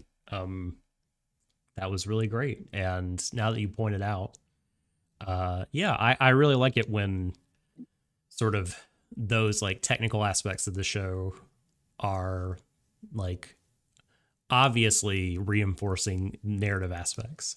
And I know, I mean, storyboards they are meant to do that always. But it's just like you were saying, it's not something I always catch. And that was a good catch that you made in that instance. And it's well spotted. So yeah, very good. Mm-hmm. Okay. Excellent. So I think I've said everything that I want to say in big strokes about the show. The only thing now that I'm thinking about it that I want to bring up is like, and you may be bringing this up later, but I just wanted to kind of put a pin in this, even if we don't talk about it now, to talk about it next time. When the next time that the show is visited upon and discussed, like, one of the things that we were very, I think, critical of in the first batch of episodes is like, you know, if the show is going to come out and say that life is more than a game because people are not simply game pieces or pawns, they're not objects, they're human, then you can't then in turn use your camera to always be objectifying the women in the show. So like that's still as much as we've talked positively about the writing in the show, like that is still present. And yes, I just reduced though. This is the thing. Like, it felt noticeable to me. Like, it was very prevalent in episodes 5 and 6. There was some camera angles, and I was just like, "Whoa!" I thought there was a lot of it this time. I felt like there was even more of it this time than there was in 1 through 4. I mean, put some of the shots of, like, I think Izuzu in the classroom when she's leaning on Tomozaki. If you put that in front of the sun, you could still call that a total eclipse, and no astrologer would disagree with you. Yeah, yeah. It's serious, honestly. It's so and then many, there's, of course, like, so you know, many calves, man. There's like this shot of, like, which I think is Tomozaki, like, through this, like, elbow. Like, imagine if I was sat down there but someone was here, and yet it's like, I think it's me and like a boobs. Like, yeah, I'm like, fuck's sake. It's so bad, so bad. What is this? What? Jesus. Yeah. But in episode 7 and 8, that did the cameras are like, I am become the male gaze. Just fucking hell. It was like watching someone through Google Glass, honestly. But I do think that in episode 7 and 8, it reduced substantially. Like, to me, it felt like, that's why I said, like, the show shifts on a dime. It's not just in terms of, like, what its subject matter is about, but also in how it's presented. Now, it doesn't, of course, take, like, that stuff still happened. You can't undo that unless you do a Blu-ray, but that's a different matter. They're not going to undo it. No. The Puritan cut. Release the Puritan's cut. God, like every episode is cut down by a third. Yeah, I don't pick a very pure saint. The Saint so and so cut, the Saint Ignatius cut. I don't know. Just terrible. Oh my. Yeah, God. Exactly. Every episode would be cut down by like 3 minutes at least. Fucking hell. But okay, so I do agree with you on that, and as I say, there's no taking that back now. It is still a permanent mark on the show. And it does make me question as to, like, why the change in direction halfway through. But this now leads me into the thing I was going to talk about before with Mimi, and I'm going to ask you this. You're presuming, by the way, it doesn't go back. And I don't know if I'm ready to agree that episode 7 and 8 were lesser, but for the sake of argument, let's say so. And it takes a very serious turn with the storytelling, but who's to say it won't flip right back now that we're in less serious territory? Yep. And by the way, what I should point out as well when I'm talking about the fan service here, we're not just talking about, like, the more overt, like, legs, butts, boobs kind of stuff. With Fuka, like, the way she talks, like, particularly the way her voice actress has this incredibly soft, like, voice, and also the way she acts, which is very like shy and demure. Like again, very calculated construction of a character, I think, to appeal to a particular set of taste. Yeah, and it's very telling to me that there is none of that sort of leering by the camera toward Fuka. Like there's sort of shots that I can recall of her in those other ways of the other characters having the camera be behind them when they bend over, get a pencil or whatever. And maybe that's like, I don't know. I think you could extrapolate from that some really sinister theories, about who the show considers to be more valuable or less of an object and more of a person. Yeah. Well, what I mean? Like some real, like, these are just like, I don't know what is it that like the manosphere, like what's the different, like the Chad and the so-and-so, isn't there like names for ladies too? Like these are just bimbos. Like they're just like, there for the sex, but here's a real woman with substance. You know what I mean? Well, that should, but that is like, that was our fear that the show would be that, from the start. I mean, the point I'm getting at though is that fan service, like obviously there's a very soft kind of physical fan service, but when you have girls like acting the way Fuka does, where I'm just like, I can see this shit a mile away. This is very much a stereotype kind, or very stereotype kind of character who fits all these bills. I'm like, that's a different kind of fan service entirely, but it is still there. I know what you mean. It's still, yeah. So there is all that, but I want to ask you a question now, and this isn't even really criticism as such, just me thinking like, and this also ties with your point where you said that you weren't sure if like episodes 7 or 8 were better. And you could very well be right in that. And maybe I just didn't notice, in which case my argument would be... Yeah, just in terms of camera stuff, yeah. But yeah, and maybe my argument would then be that maybe the scripts had like, finally gotten at least halfway interesting, and I didn't notice. Which doesn't solve the problem entirely, but it only merely papers over it. But it's better to have that than nothing, I would argue. But here's the thing, right?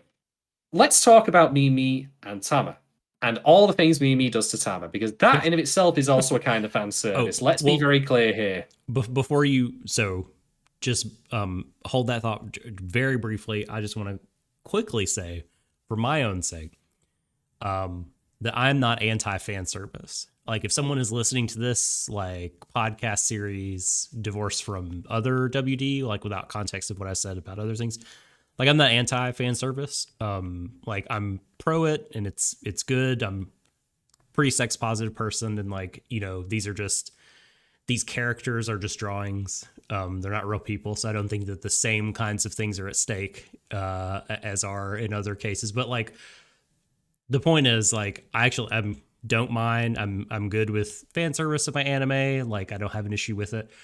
I just think it's worth bringing up and pointing out because it feels so jarring. Contradictory to the message. Yeah, it feels so jarring and like just at loggerheads with the theme. And so like I think interrogating this is worthwhile in this instance. Yeah. I mean, if this show was written like lesser, and I know that that sounds strange for me to say this, but it was written in a lesser way where, there is none of this like treat, how to like talk to people stuff going on. I would like not then criticize the fan service. It still wouldn't be my thing, but I wouldn't say it's like a fundamental flaw in the work. There's a distinction there. I'm not someone who just wants all my anime to be filled with nothing but chaste nuns, And I've said before, and I talked about this, I think, a little bit of Dinah's Zone. Like I previously come down too hard on fan service when I realized, as you say, like, being sex positive, like sexiness exists in a lot of places, in a lot of forms, like, sex and sexuality. And we can't simply have it just be where, there is the binary choice of nothing, where, sex is never like even barely mentioned. There's not a single thing physical or otherwise talked about or brought up in terms of the content of a show that covers that, to full-on hentai. I mean, I made the comment before, like, about, if I avoid porn, I'd go and read a porno mag. But in hindsight, I recognize I was wrong with that statement because I realized that there is an intermediary ground for that, I just need to be more appreciative of it and not come down so hard. And this actually all... Sorry, go on. Sorry, I was just gonna say, like, it's not always the case that, like, that sexuality and sex and sexiness in fiction, particularly visual media, like, it's not the case that it always undermines it. So I find it very odd when people are like, well, I can't take it seriously because of this. You know what I mean? It's now this lesser thing in my mind in terms of like its gravity or the seriousness I was going to take it with. I'm like, that seems like a you problem, buddy. Like, not a problem with like, you know, sexuality and the expression thereof by ladies, you know? Yeah.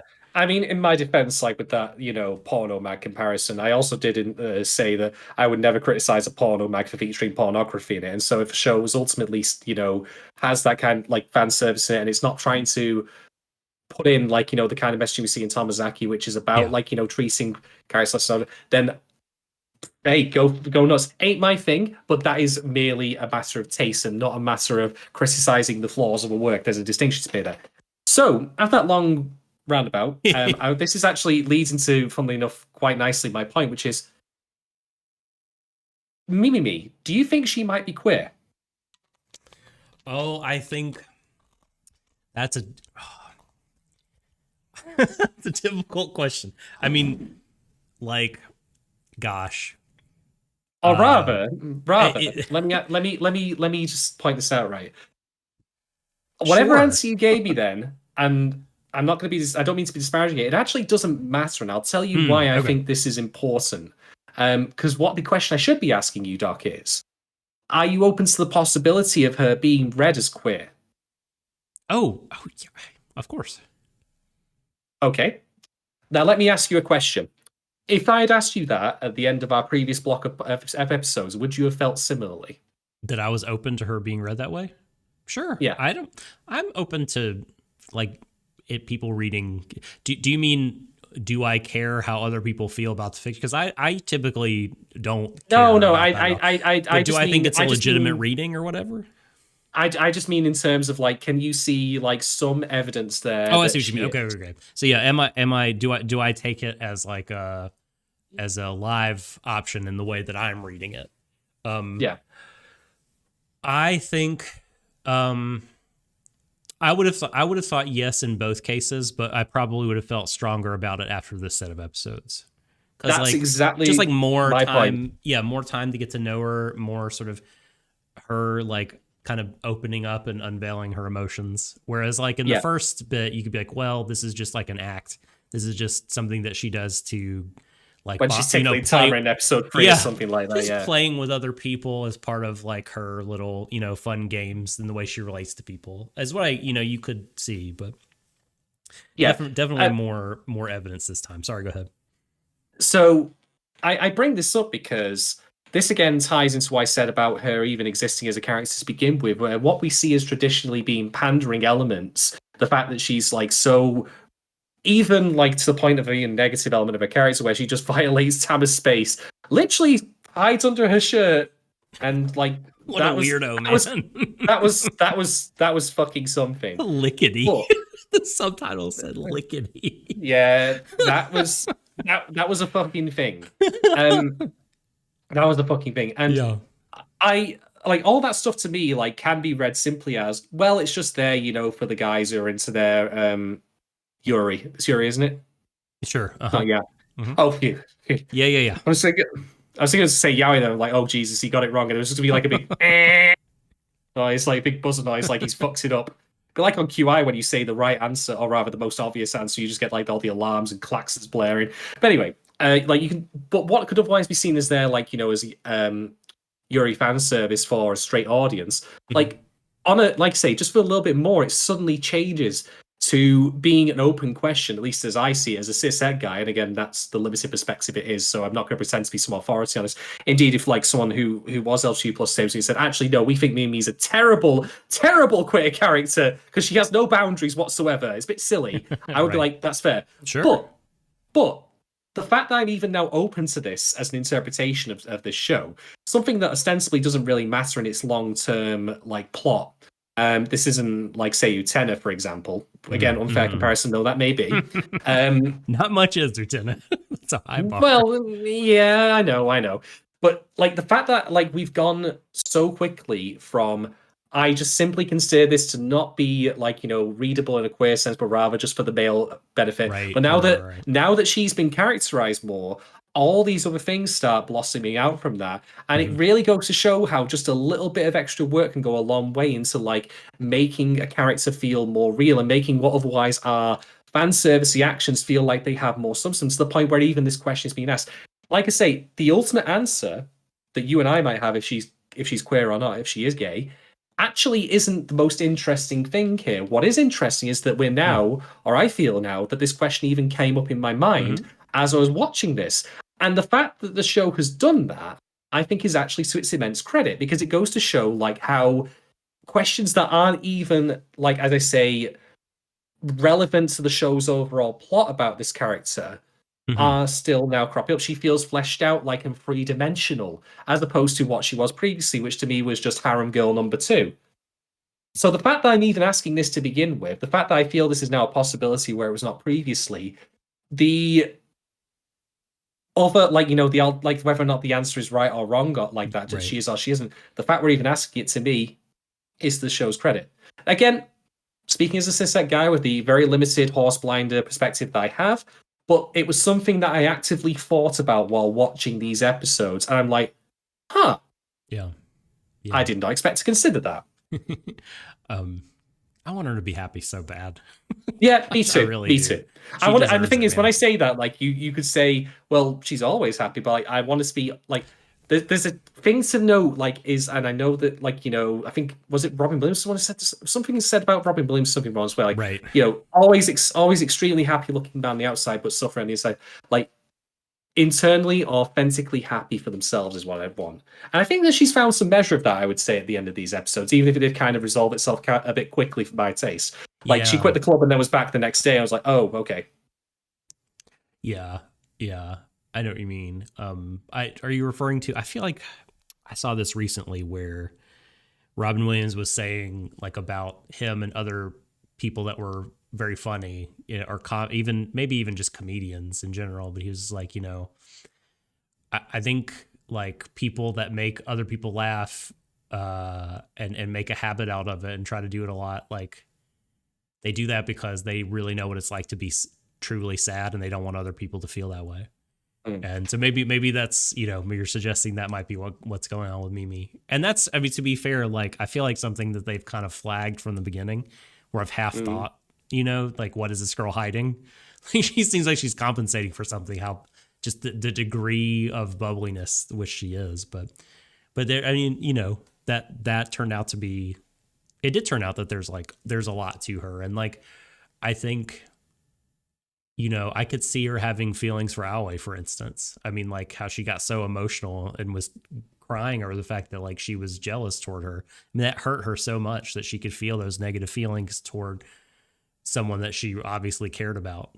You know, so yeah. Yeah. So just interesting thought there, but yeah. I do have another talking point, actually, that's to do with relationships, funnily enough. So let's talk about the rumor in the show. Oh, okay. About, yeah, you know where I'm going with this. About Aoi and clicking over to my enemy list. Just list out the click. Gonna click now. There we go. If you're watching our video, you'll note that there's more light around my face. I moved from dark mode Twitter to my anime list because I couldn't remember this chap's name, but I thought I'd look it up. Mizusawa, and now going back to Twitter for darker shaded. There we go. So Mizusawa and Aoi, there are rumors circulating they are dating, and at the end of episode 8, Aoi says they are not. Now, in a way that was interesting. Yeah, well, I mean, you could certainly argue that she's obfuscating the truth, right? You know, maybe we're not. I mean, what would it turn out to be like? She said, "Well, we're not dating; we're actually just in a full-blown relationship." Because that, you know, play the semantics card. Yeah. You know, yeah, we're not dating. We're just sleeping together. Casual. We're not casual. The fuck. I mean, she's a gamer. She would obviously use that. We're not casual things. There you go. Right. We're just in a physical relationship. I don't really care about what he does or whatever. We just sleep together. Yeah. Exactly. We're just it's just a Scum's Wish situation. Oh, Jesus. Well, Scum's Wish was not the show I was going to reference as a comparison point. It was actually Welcome to NHK, of all things. Okay. Because in NHK, there is, going back to my list again, watch for the click. You know, there was Misaki and Sato, the two lead characters. And Sato, not too dissimilar-ish in some respects situation to Tomozaki, He is mentored by a woman, younger woman than him, admittedly, and he falls in love with her in the way that like woman shows him attention, and he's like, I'm gonna misconstrue that as like genuine emotional interest, or not even necessarily that, but rather he feels like a romantic need to, or romanticized way of like paying them back, showing gratitude, that kind of thing. Mm-hmm. What I found really interesting, although this is one of those things that happens because of omission rather than by outright talking about it, which kind of diminishes its impacts in my mind, but I still think it's there, is that Tomozaki's reaction to hearing this rumor is, huh? And that's really it. It's a fact that, like, funnily enough, feels so peripheral in the actual show that it almost, thus far at least, we might find out more later. Do you think so? I read it very differently. Do tell then.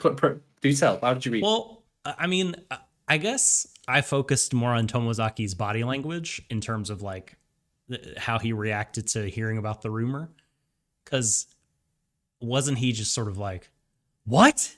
And then Mizu had to be like, shh, shut up.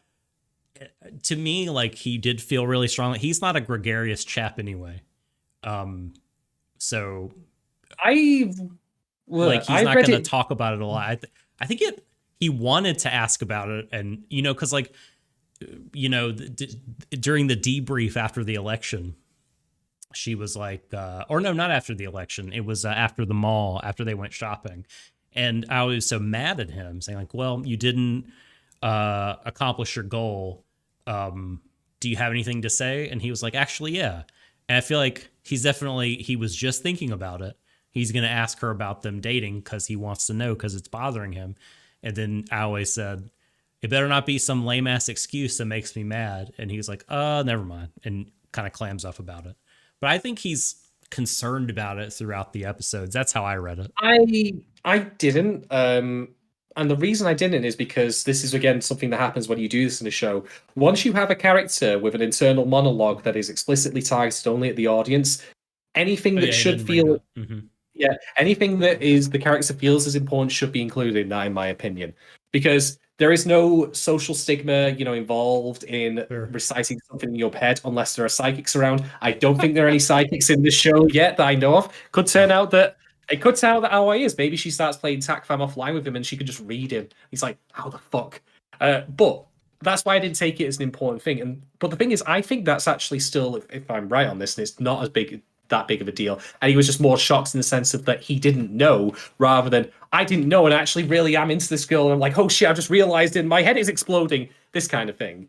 If it is more that instead, where he's just like shocked slightly because he just didn't know, I actually think that's a really neat element of his character, in that, again, he's meant to be bottom tier character Tomozaki, and so it would seem obvious for him to do the thing that Saso did in NHK, as at least in terms of narrative, where he would like, well, she's helping me out, I'm going to fall for her. And then, turns out she's got someone else. What do I do? And do I hate her? And that is all potential for drama, but he doesn't do that. But that being said, my other point would be, I kind of wish that she was dating that guy. And it doesn't even matter necessarily that it's him specifically. No. I don't think it matters that it's him specifically, but rather, I think that would be an interesting avenue for the show to explore, where this woman is helping him, and he might feel, attracted to her out of maybe a sense of gratitude. Maybe that's all mixed in, like where, someone's paying attention to me, that kind of thing. I'm going to fall for them, and then it turns out that she's not free and available, and maybe even if she was, she wouldn't be interested in me anyway. How do I deal with that? That would be a learning process. That would be a thing that he would have to go through. It'd be difficult. It would be, tough, but it would be worthwhile drama to explore.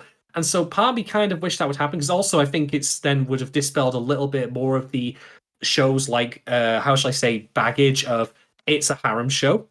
Because making the lead female character definitively canonically unavailable, and by that I mean not only is she like dating another guy, but she's super fucking happy with him.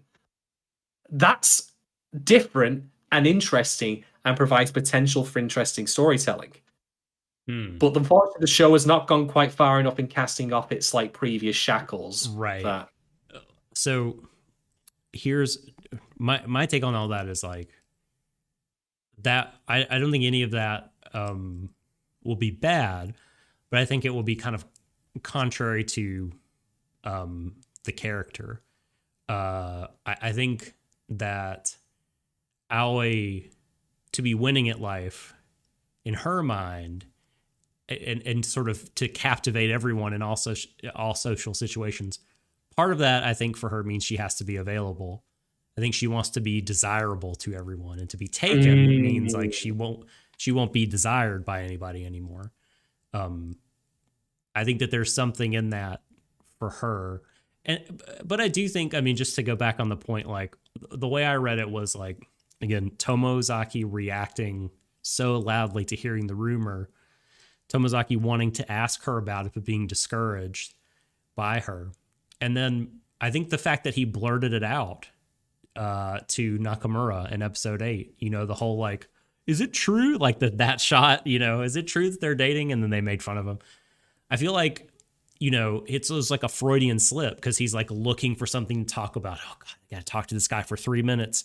Think brain, think, and has just defaulted to the thing that was on his mind, which was her possibly dating this other guy. So this is how I kind of compiled all that information. But also, she's supposed to get together with Tomozaki at the end. Man, what are you doing? No. What are you doing? I don't think so. I think it is going to be Fuka. The reason I say that is because there's been little hints here and there. One of which was there was the personality game that Aoi was like, you know, describing, which was a video game thing, or rather even just a game show thing. And of course, we've got Tomozaki and her arguing in this like fictionalized cartoon space. The cartoons are good fun, by the way. I like the stylized like cartoons for all these like imaginary scenarios. They're all pretty good. But of course, like, you know, you've got to convince all these people to be on your side. And bear in mind, this is coming from Aoi's perspective. Who is the one character who's on Tomozaki's side? Just Fuka. I think it's going to be. I think it's a thing. It's too obvious to me. I mean, well, but I mean, so is her and so is Aoi and Tomozaki. But I don't know. Yeah, I don't know. I mean, maybe he'll warm up to Fuka, but it just doesn't seem like he's been interested in her in that way, like of his own volition. You know what I mean? Like feels like he's doing it to like, you know, to get good grades in school, so to speak. But when he had a chance to use those passes to the movies, who did he ask to the movies?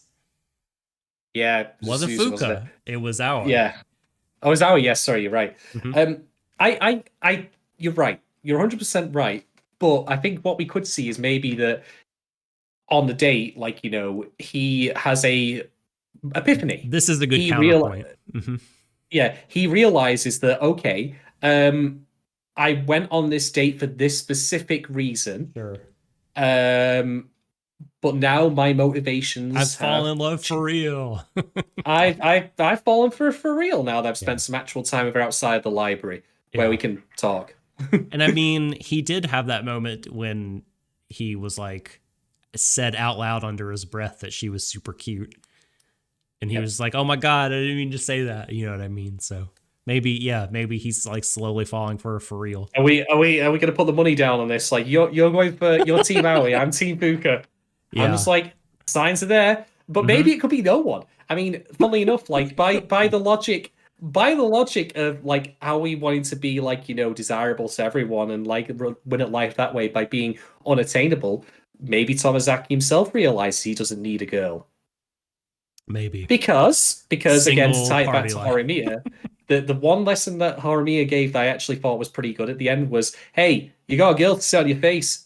Doesn't change, doesn't make you feel better. It doesn't fundamentally, like, you know, solve all your problems or, like, you know, heal all your wounds or make you suddenly, like, you know, top dog member of society. It's just by an arbitrary standard that's just fallen in line over years. So who knows? But I wouldn't want it to be Aoi just because I think for the reasons you said, also because, like, it just seems too easy. Like, I think that it would make more sense, like, to get behind the rest of this show for Tomozaki to find like someone he was interested in outside of this framework, like, you know, for an entirely fresh starting point, which Fuka sort of kind of counts for, apart from the Yeah. fact that, it's under, like, the duress of a goal. But it would be excuse me. Oh, what happened there? Doc's malfunctioning. It would be it would dismantle Aoi's whole framework if she like really fell for Tomozaki and went with him, which would be sort of the point of the show. I don't know. They could make. I could see. You've convinced me that. I mean, like, not that I needed a lot of convincing in this, but like, no, I think they're both legitimate. Well, I should say all three of them are legitimate paths, because the forever alone ending is also a possibility, but in a good way. I know I am on team me as far as who the best character is and who in my ideal world I would like Tomozaki to be, but like just thinking about it in terms of the framework of this 12 episode show, if I had to put my money on anyone, it will be Aoi, but Fuka I feel like is also very much in the discussion. I'll just make two final points though, which is this: what they're going to do versus what I want. Sorry, go ahead. No. The next episode is the date one. I will say this: we don't otherwise know a hell of a lot about Fuka at the moment, which I think I really, really hope we get time dedicated to her as a character in the same way that we did with Me. And that does not mean same like character journey of, oh, I don't need to be top dog or anything. Just a journey of some description. So she rises beyond just simply being, the incredibly shy, bookworm who Tomozaki thinks is cute. So let's have it rise above that. Let's give her some fleshing out. What? Doc's in pain. Rackham just reminded me that the novels continue. We're not going to get a real ending. We're just going to get of course we no are. No one is going to be resolved. No one's going to end up with anyone, and it's just going to be and I learned these lessons in my days as a lifer, gamer, person in training continued forever. You've got to get the DLC, mate. If you want more, read the books. Get the DLC.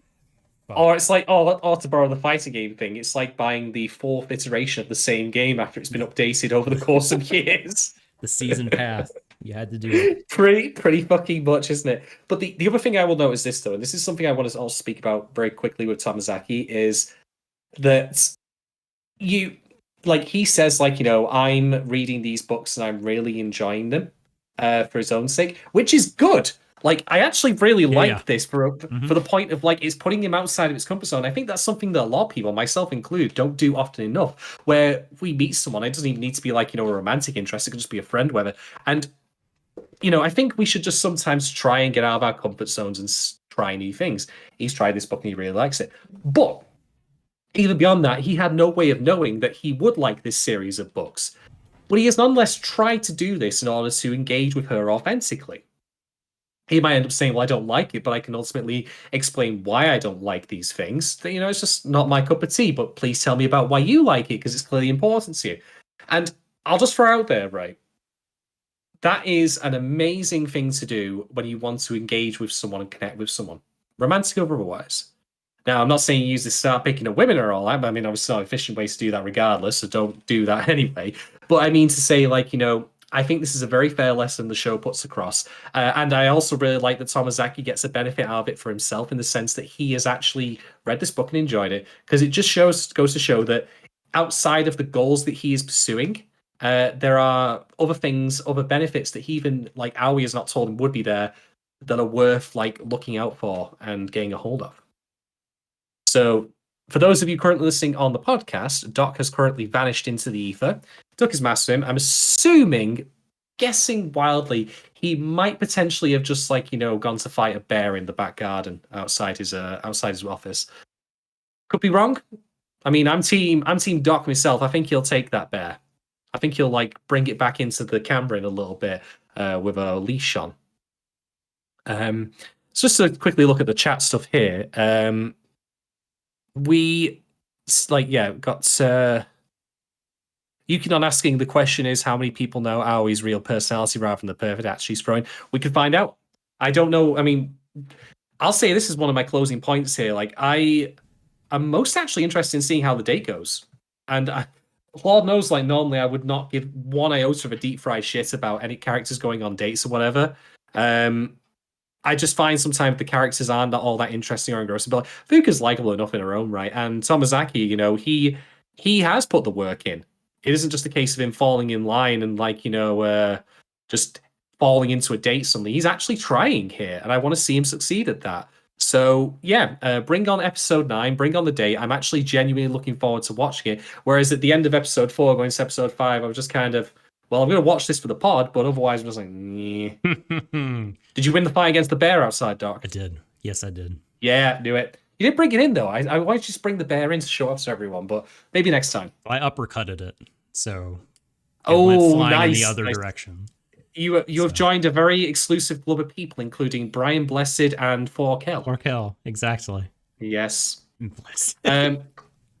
That's a Jim will paint it reference for those in the know, because Jim will paint it literally did in Microsoft Paint a painting of Brian Blessed punching a bear, and it's the best thing ever. I'll say no more than that. Anyway, I'm actually all done with my talking points. I'm just ending on the note that I want to see how the day goes next. I'm genuinely intrigued. Big ditto marks there. I'm also super intrigued, and yeah, I don't have any other specific talking points. So let us rate and review the episodes. Oh boy, right. The rating I'm going to give is going to sound very cruel. It's going to sound very cruel, and I'll tell you why. Because I feel like I should be giving 2 ratings for this block of episodes. For one, for the like shifting overall quality of the show, like just how it's turned from being something I wasn't really all that interested in to something I'm now more interested in. Mm-hmm. With all that said, though, beyond the big lesson that it puts out there, the show that is of, hey, life isn't a game. You can't rank people by any means of like happiness or whatever in a way that's meaningful. I don't I like Mimi's art well enough, but I don't think it has like the same, how should we say, like emotional complexity or like execution or maturity of say Wonder Egg or the like, or the other top tier shows that have covered stuff like this before. It isn't punching in the same league as that, unfortunately. It hasn't suddenly skyrocketed to the best kind of that material I've ever seen. So when I'm giving this rating out, I'm rating it in terms of like how I would feel compared to like the whole wealth of anime that I've seen, where there are shows that do incredible stuff. Like you talk about the EKR shows and things like that. Sure. It isn't up there. I hate to say it, but it's not. That does not make it bad though, because it's actually gone into the realm of what I would call good. And that lesson, as I say, is in the realm of what I would call good. I love it. This is the real back of box quote. Tomozaki is ... the realm of what I would call good. It's amazing. Yeah. So I think that like Mimi's art was still very good. I think the lesson that you can derive from it is good. It unfortunately still hasn't quite. I mean, some of the like say 5 and 6 in particular to me, some of the fucking fan service now was just obnoxious. I still don't care for some of the comedic elements too much. Like, I think that some of the comedy is a bit lowbrow for my taste, but that's just me. So in the end, I am going to give Tomozaki episodes 5 through 8 a 3.5 Navi phone calls getting it wrong out of 5. Hey, I think that's very fair. I don't think that's a cruel rating. Even though, go ahead. I was thinking stuff like, did I want to give it a 4? But I thought no, because the thing is like this is the thing about criticizing the show. Like I feel a lot better about it than I previously, but that doesn't mean it's suddenly become like the best thing I've ever seen. You've got to temper. Well, remember, just rating this block of episodes, Yeah, you've got to temper like your response a little bit to the wider world, because I wouldn't suddenly want to start preaching to the rooftops that Tomozaki is the best, like even the best at covering this kind of like material. I mean, let's talk about, Utena, I mentioned that before, again, unfair comparison though that may be, it is fair in that there are at least a couple of arcs in that about being jealous of a colleague. I mean, I think there's at least one of the student council members being like, jealous, of like, what was his name? Why can I not remember the redhead's name? The one voiced by fucking Dio. Never mind, you know what I'm talking about. In what show again? Utena. Oh shit! God damn it! Is it Jury? No, Jerry's the lady. She's the orange haired one. The red-haired one. That's who I was thinking about. Or do you not mean the... Oh, so... No, the red guy. The one voiced by Dio.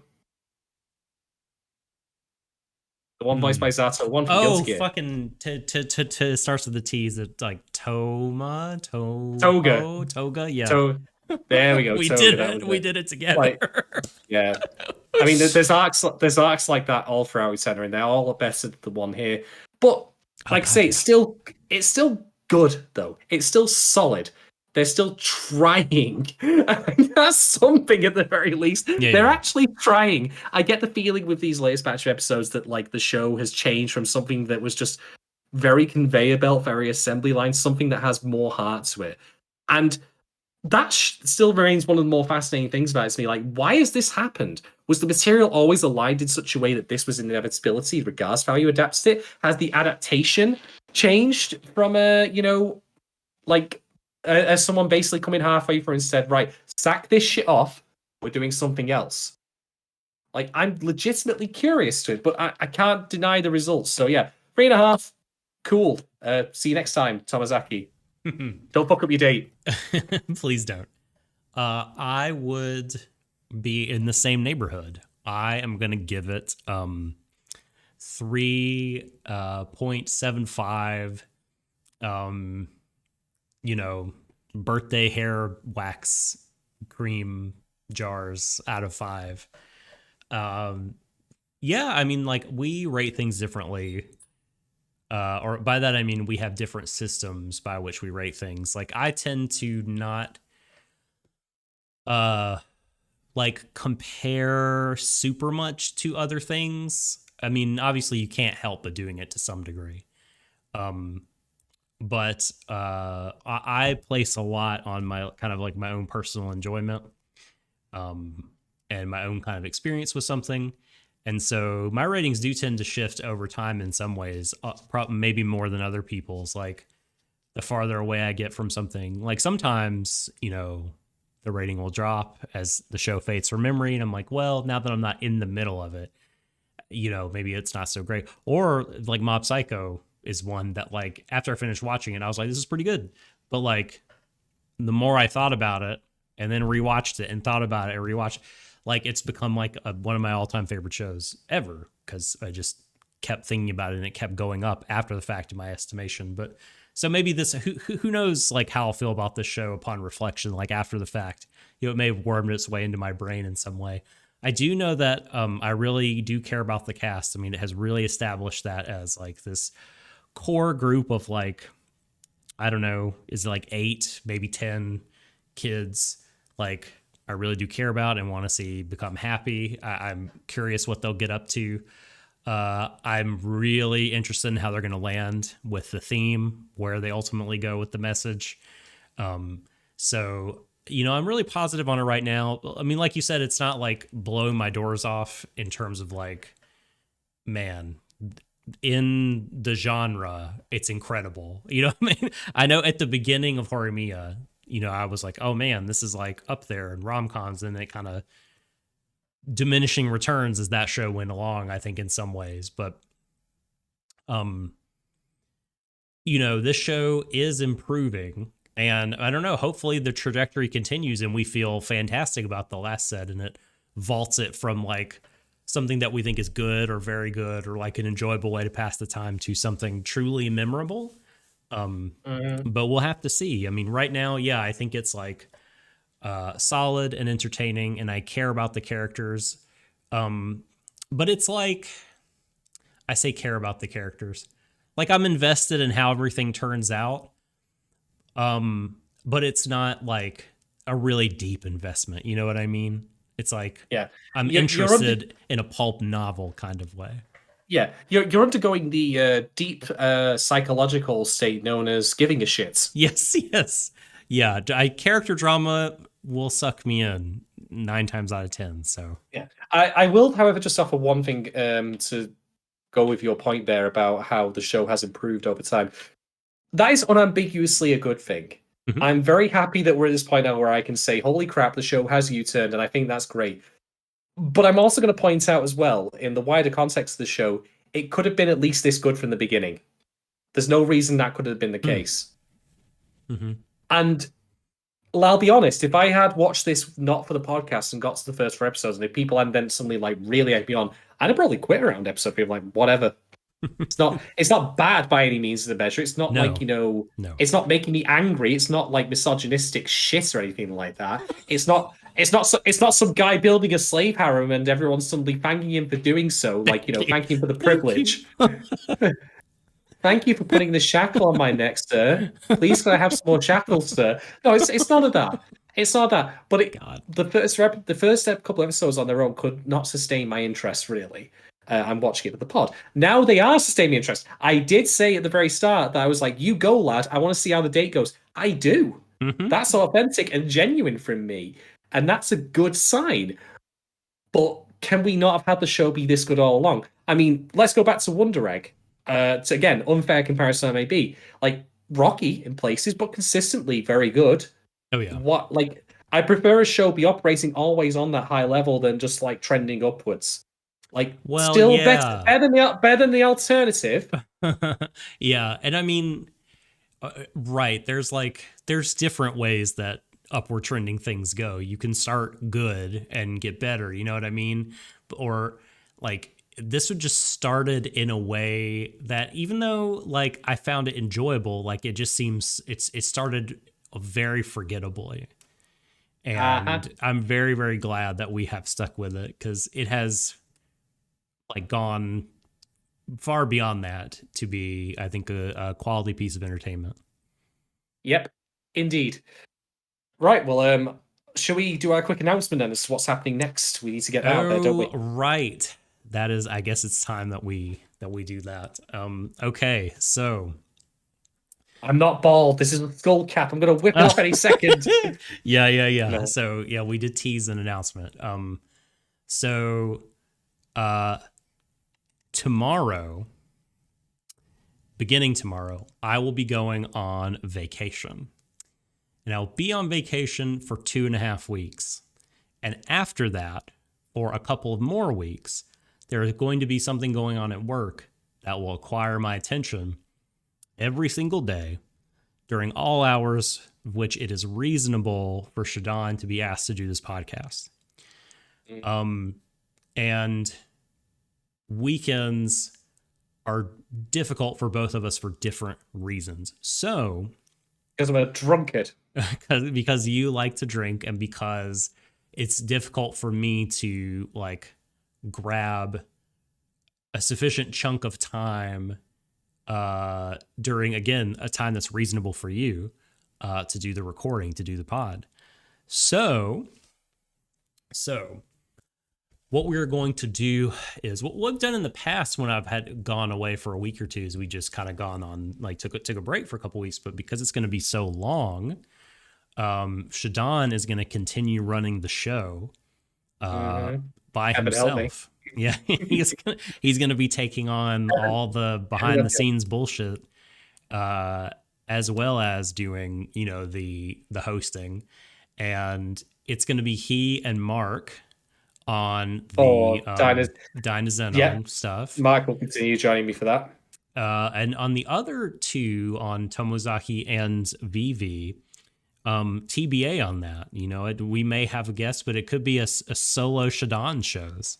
Yeah, I haven't ultimately decided yet on guests for Vivi or Tomozaki. And the reasoning for that is I would just need to determine who I would ask, if anyone, for that. But I'm open to the possibility and I will give it some consideration. But regardless, the show will continue. It may potentially be the case because our schedule will be next week will be Dynazenon, then it will be Vivi, and then it will be Tomozaki as finales. Mm-hmm. We may have to even swap Tomozaki and Vivi around again because Vivi is a longer show, 13 episodes. How dare they? And then it will be Dynazenon. And that will be the end of our current stream season. That's 4 weeks, but Doc has mentioned he's away for 2.5 and then for 7 more weeks, so it might even bleed over into the beginning of the next season. But we'll keep you all abreast of what's going on. I should be able to be back like the final part of June, which hopefully the summer season won't have started yet. But like Shadon said, we'll keep you in the loop. And the way that you consume the show is not going to change. Shadon is going to keep doing the video streams in the same places, YouTube and Twitch for Stream of Thought, and then behind the Patreon paywall on YouTube for our second stream in Deshou the Third, and he'll be sending me the pods to put out into the public feed. So things on your consumption end should remain the same. Yeah. So the doctor will not be in the house for a little while. No. And his presence will be missed because I'm going to try and avoid doing solo pods if all possible, because we're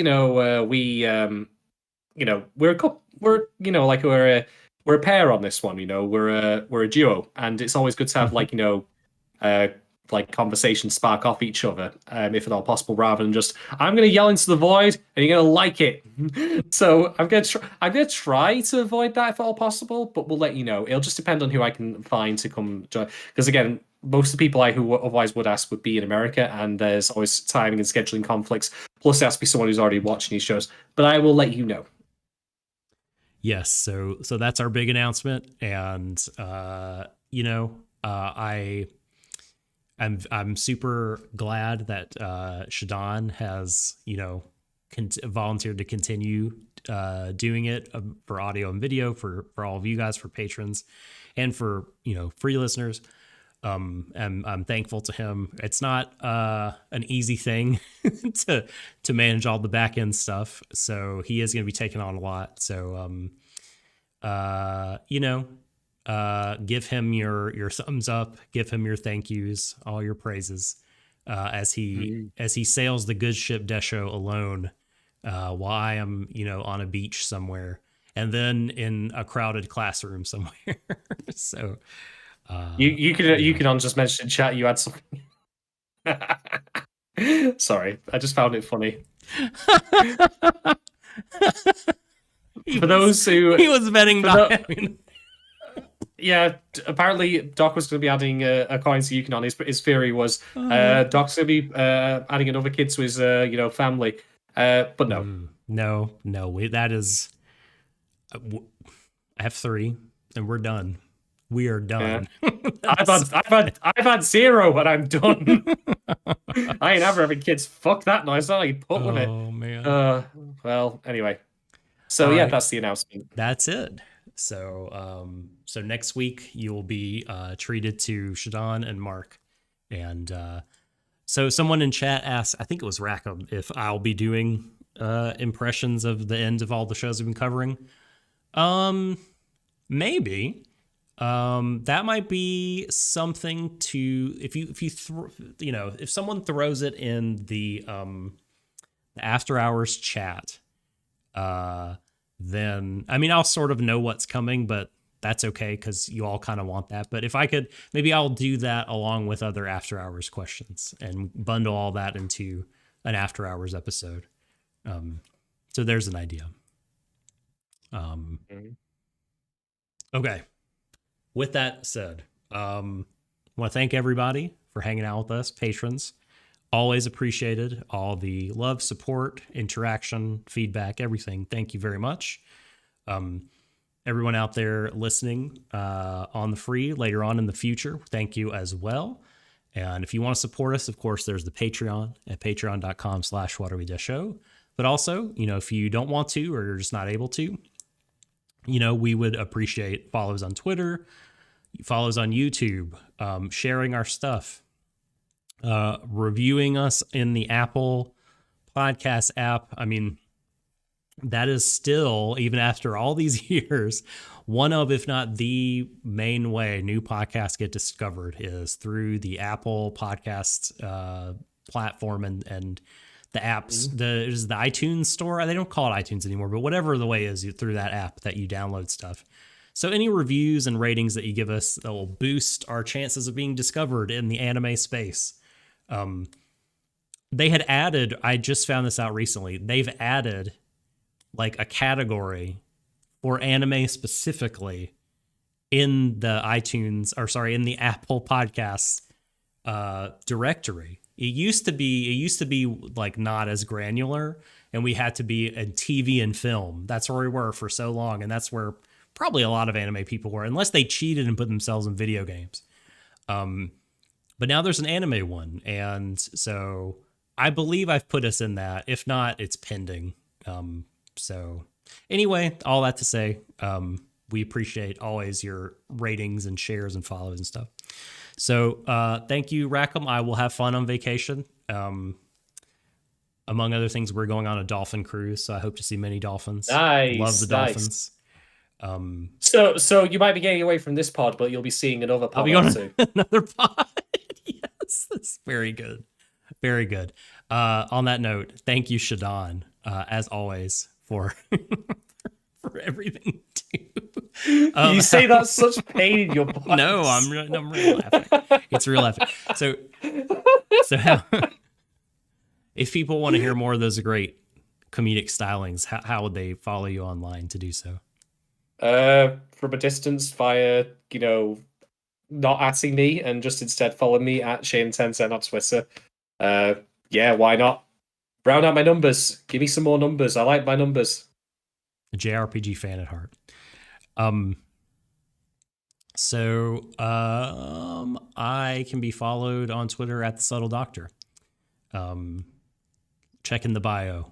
Those are the things I like. But really, just you can talk to me about anything. I don't care. I enjoy the interaction. Follow me, but talk to me, damn it. Just talk to me. I crave your attention. Talk to me. That's gonna do it for Watery Deshou's. Deshou the Third, here on May the 25th, 2021. Tomozaki Kun, episodes 5 through 8. Shadon. I'm the Subtle Doctor. This has been another Watery Deshou. Embrace each other, everyone, to the ends of the universe. Good night. Bring back the brothers.